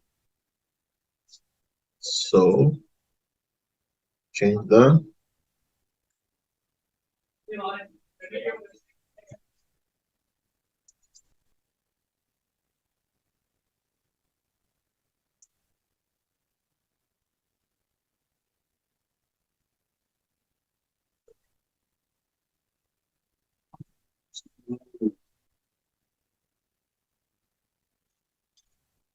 So host name has been changed. So we'll reboot.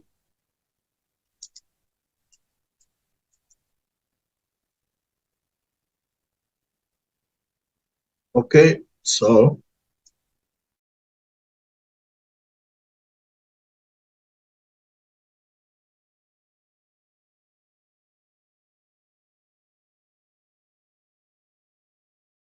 the next order is to install kubectl,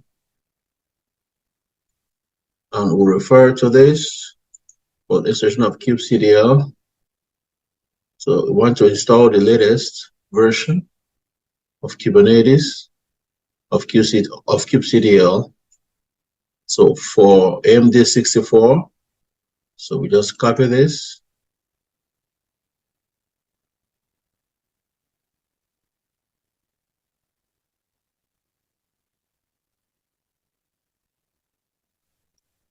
Okay, so switch to root.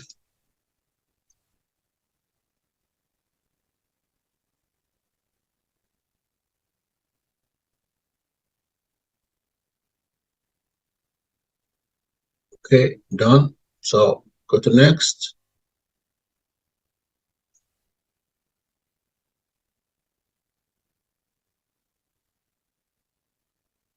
You can verify the binary, no, the checksum for the binary. So, but that's optional.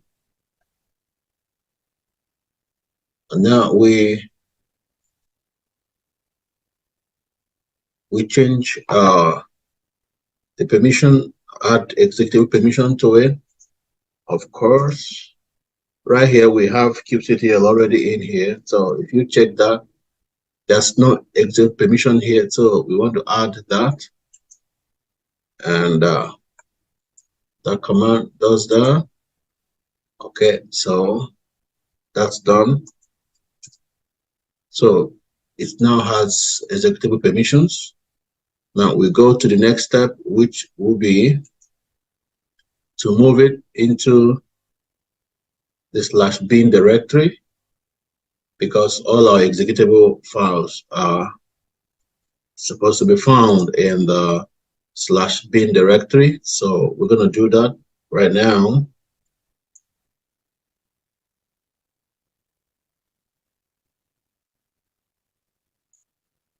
So we move kubectl from here to /bin.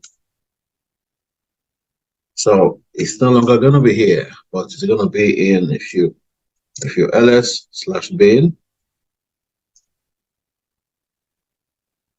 Okay. Type it and grep for kubectl right there. So we already have it inside kubectl. Okay, so that's it for the version. So if you let's check the version, kubectl version. Open it. So we have that kubectl version already. Okay, so that done.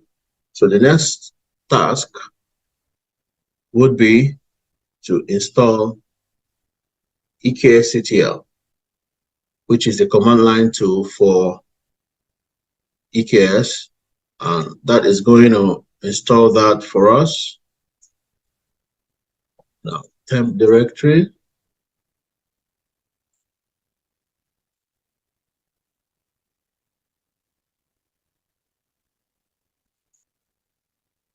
Okay.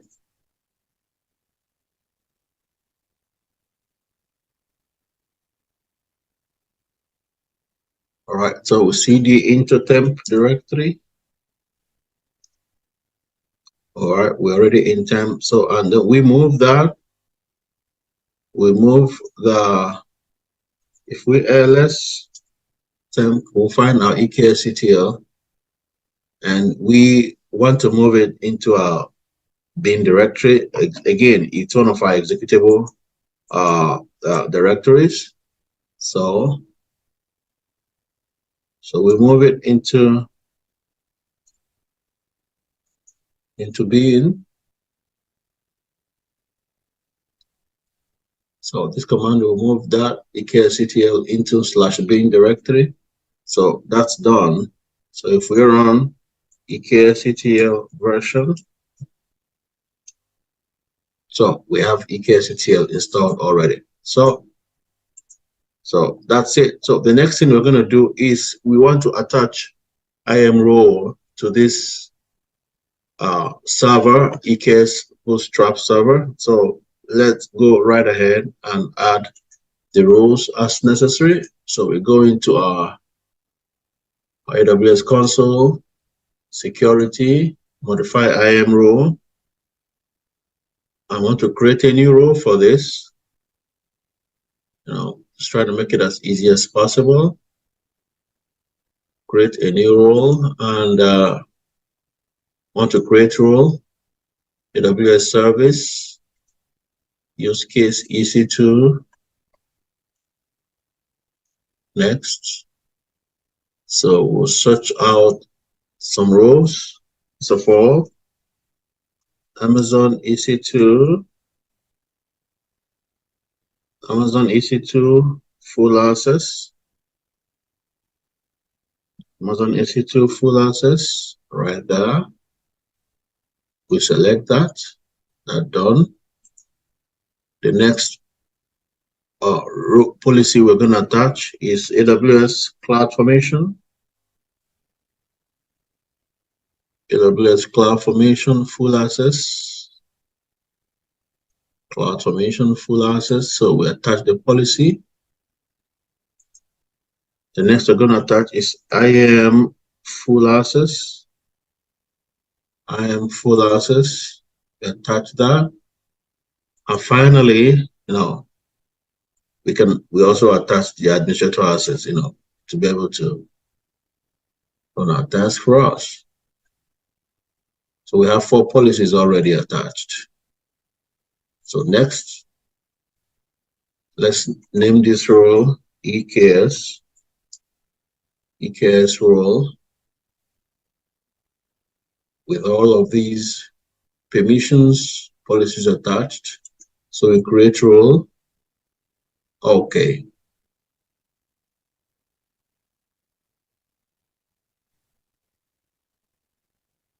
Role name, let's call that EKS dash role. Yeah. So create role. So role has been created. So we get back into this. It's not going to be here. You refresh this, and you have EKS role right here. So we attach that. So once that is attached already, we go ahead to create a cluster with the eksctl already installed. So let's run that. eksctl create cluster. Again, since we're using our Terraform script, we could have also used Terraform to create EKS. All right, we could also go through this method, but we want to go through this method for the sake of the continuous deployment, which can also happen with creating EKS with Terraform. But there has to be a control server, which this would also serve as. We'll see how the connection is made. So that's also another option. So let's call this cluster register app cluster. Let's call that register app cluster. Okay. And we want that cluster to be in US East 2. Cluster to be US East 2. And we want the node type. Node type to be, oh, there's an error here already. Okay, let's repeat the command, eksctl create cluster.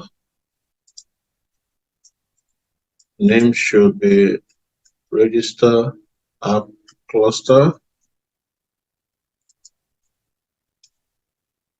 All right, pass the flags. Region, US East 2,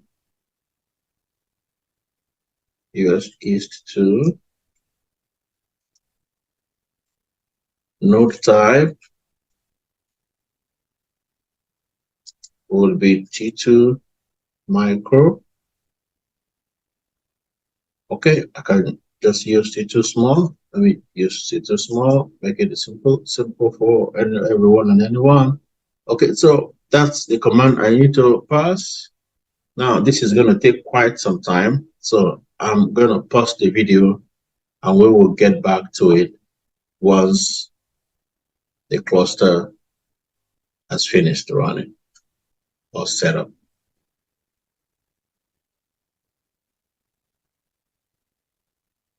Now that our cluster has been set up, the next thing is to install AWS CLI. So we'll refer to this AWS documentation to install AWS CLI. So we'll just copy that.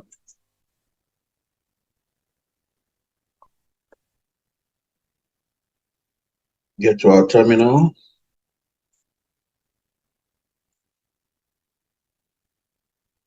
Run that.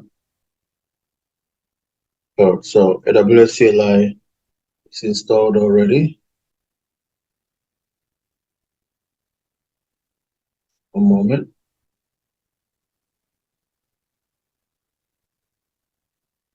Okay, so run AWS version. It's actually in US local bin.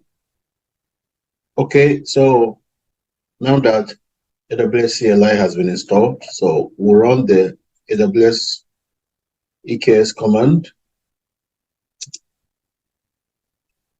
The region is US East 2, and the name of the cluster is register app dash cluster.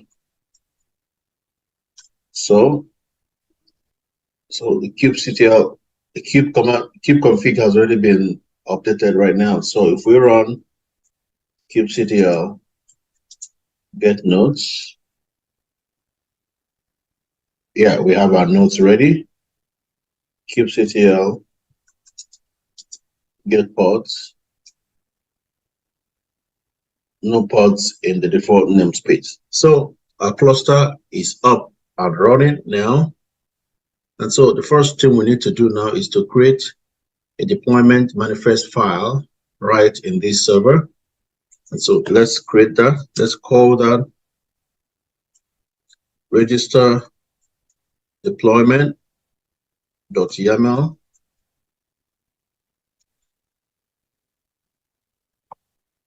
Register deployment.yaml, and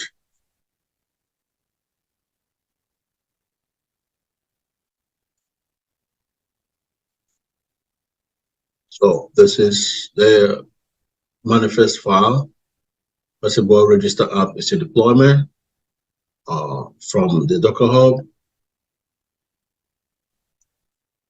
So next we create the service. Create the service. It's called register service.yaml.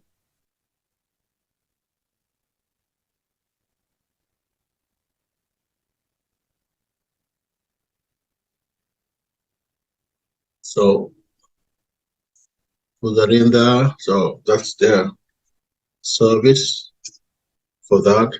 So now that we are done with that, the next thing we need to do is to integrate this Bootstrap server with Ansible.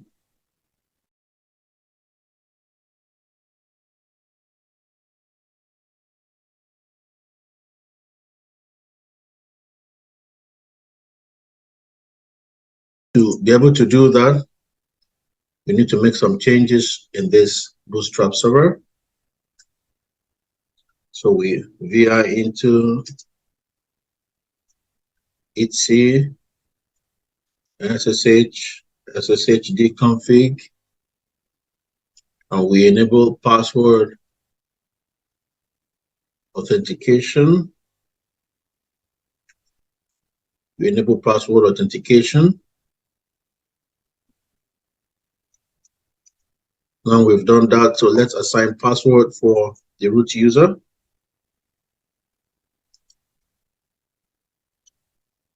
So we're giving the root user password. It could be any user actually. So but we assign password to the root user. to enable authentication from the Ansible server. And of course, okay, so we reload service SSHD reload. Okay, that done. So let's get the private IP of this Bootstrap server. We have it right here. Again, if you're not sure of that, it's also in the AWS console. You could also get that from the AWS console. So let's get to Ansible server.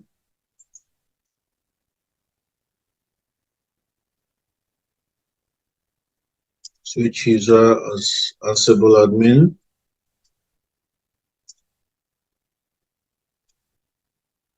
Okay, switch user as Ansible admin, and we get to edit etc Ansible hosts file to include our Kubernetes Bootstrap server. So let's call that Kubernetes. Let's call that Kubernetes. Of course, we could use the private IP address since they are all in the same VPC. So get the private IP address of the EKS server. Now we have it. So we get back into the Ansible server and add that. Okay.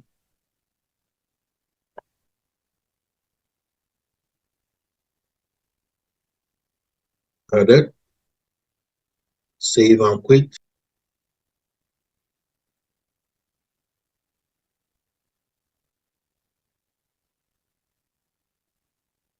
Okay, so we have copied that, asking for root password. Okay, done. So now that is done, we're going to create an Ansible playbook right in here to be able to perform this deployment for us. So let's call that kube_deploy.yaml.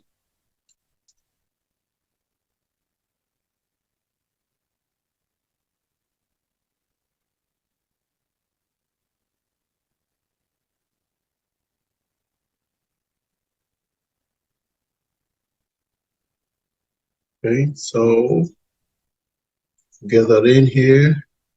So this is name of the file. We've created this file already in the Kubernetes EKS server. Created the file already. So this is to update the app anytime there's an image change, image update in Docker Hub. So we can run the Ansible playbook. So let's check.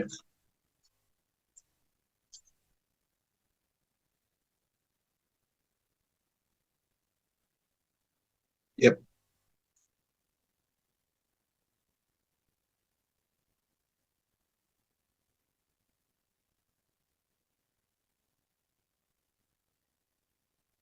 Okay.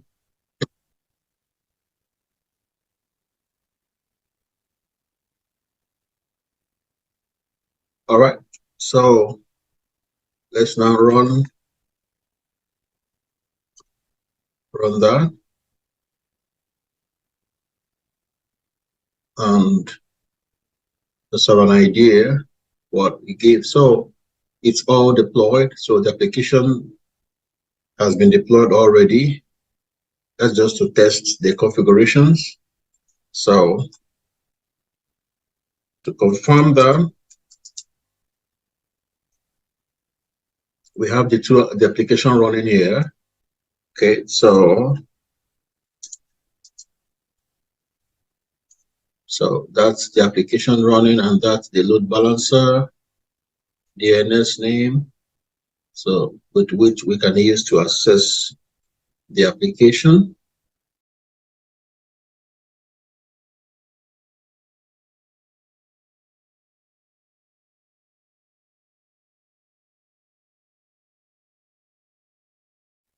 So create new item, register CD now. So that's deployment. It's your freestyle project. Very important. Post build actions. Send build artifacts over SSH. So I wouldn't set anything at this point. So I'll simply set the exec command. So run the Ansible playbook. Of course, remember we have the playbook in our opt/docker, and the file name is cube_deploy.yaml. So that's all I'm going to do. I don't need to set up any other thing again. So apply and save. Okay, so having saved that, okay, if I do build now, it's going to make a deployment.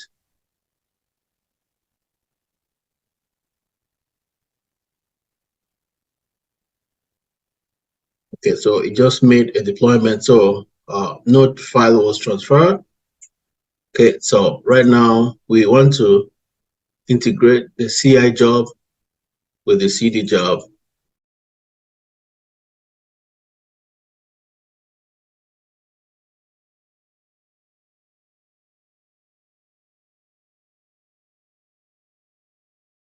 So we go into the CI job, and there we can actually make some configurations,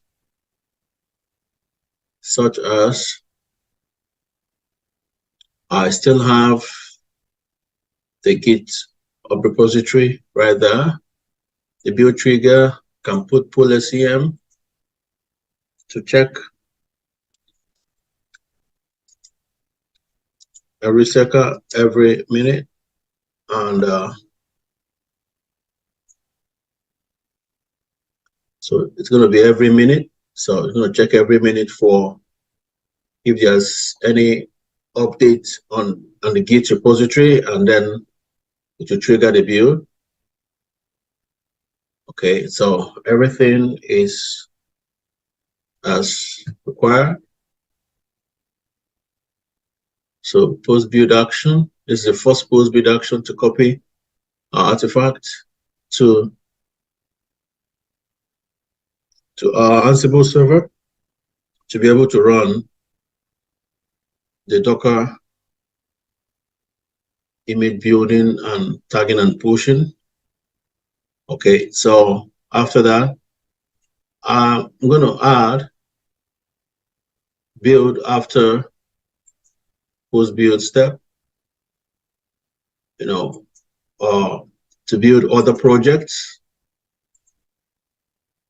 post build action to build other projects after this. Okay, so the project to build would be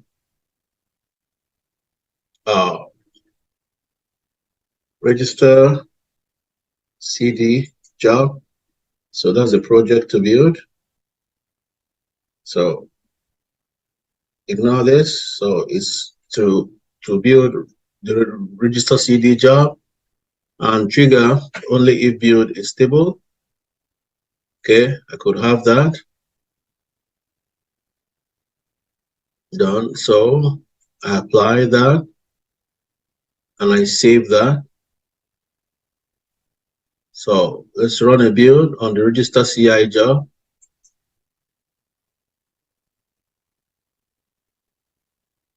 build is ongoing.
Okay, build has succeeded. So let's quickly get into our CD job.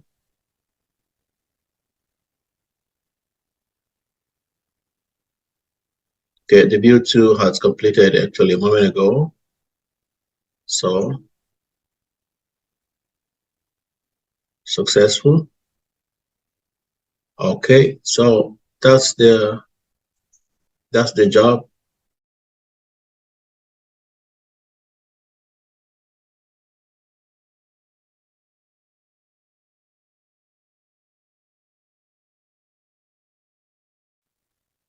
So at this time, let's test our build trigger. So this is my repository in my local environment for the same application. So let me just edit readme via into readme.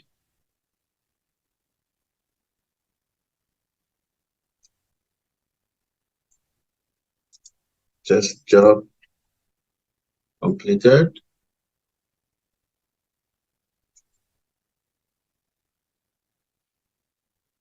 Save and quit. So if I do git status, there's a change, modified readme. So we add that, git add. We run git commit.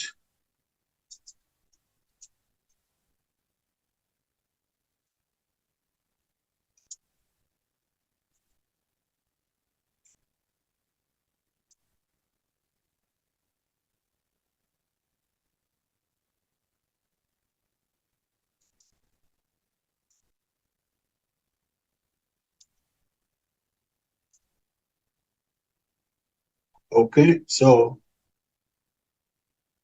just made a commit and a push into the repository. So CI job.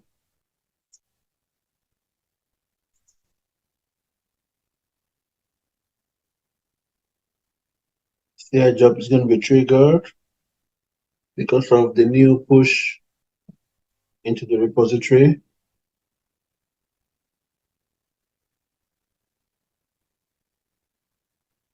Okay, job number 4. Job number 4 is ongoing now.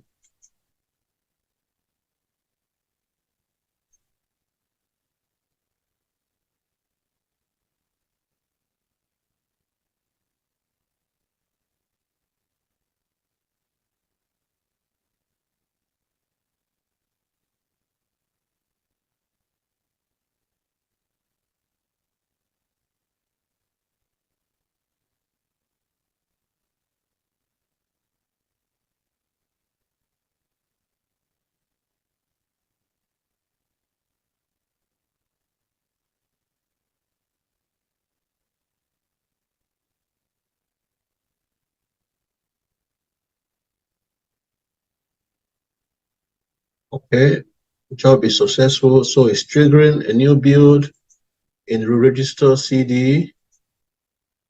Register CD job just started now. Register CD job just started and is completed already. So let's take a look at the repository. The register app was just updated a few seconds ago, so the job has been successful. And if we look at the EKS server,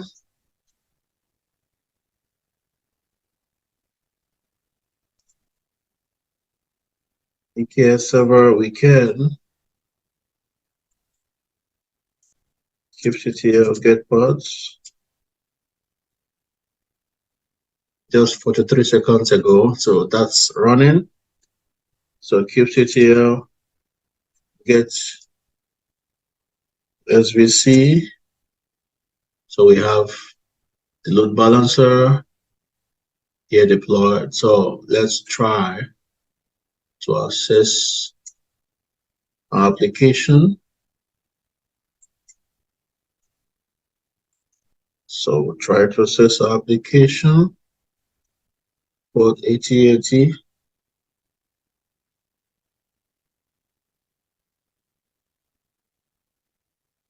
Okay, it gets us to that, and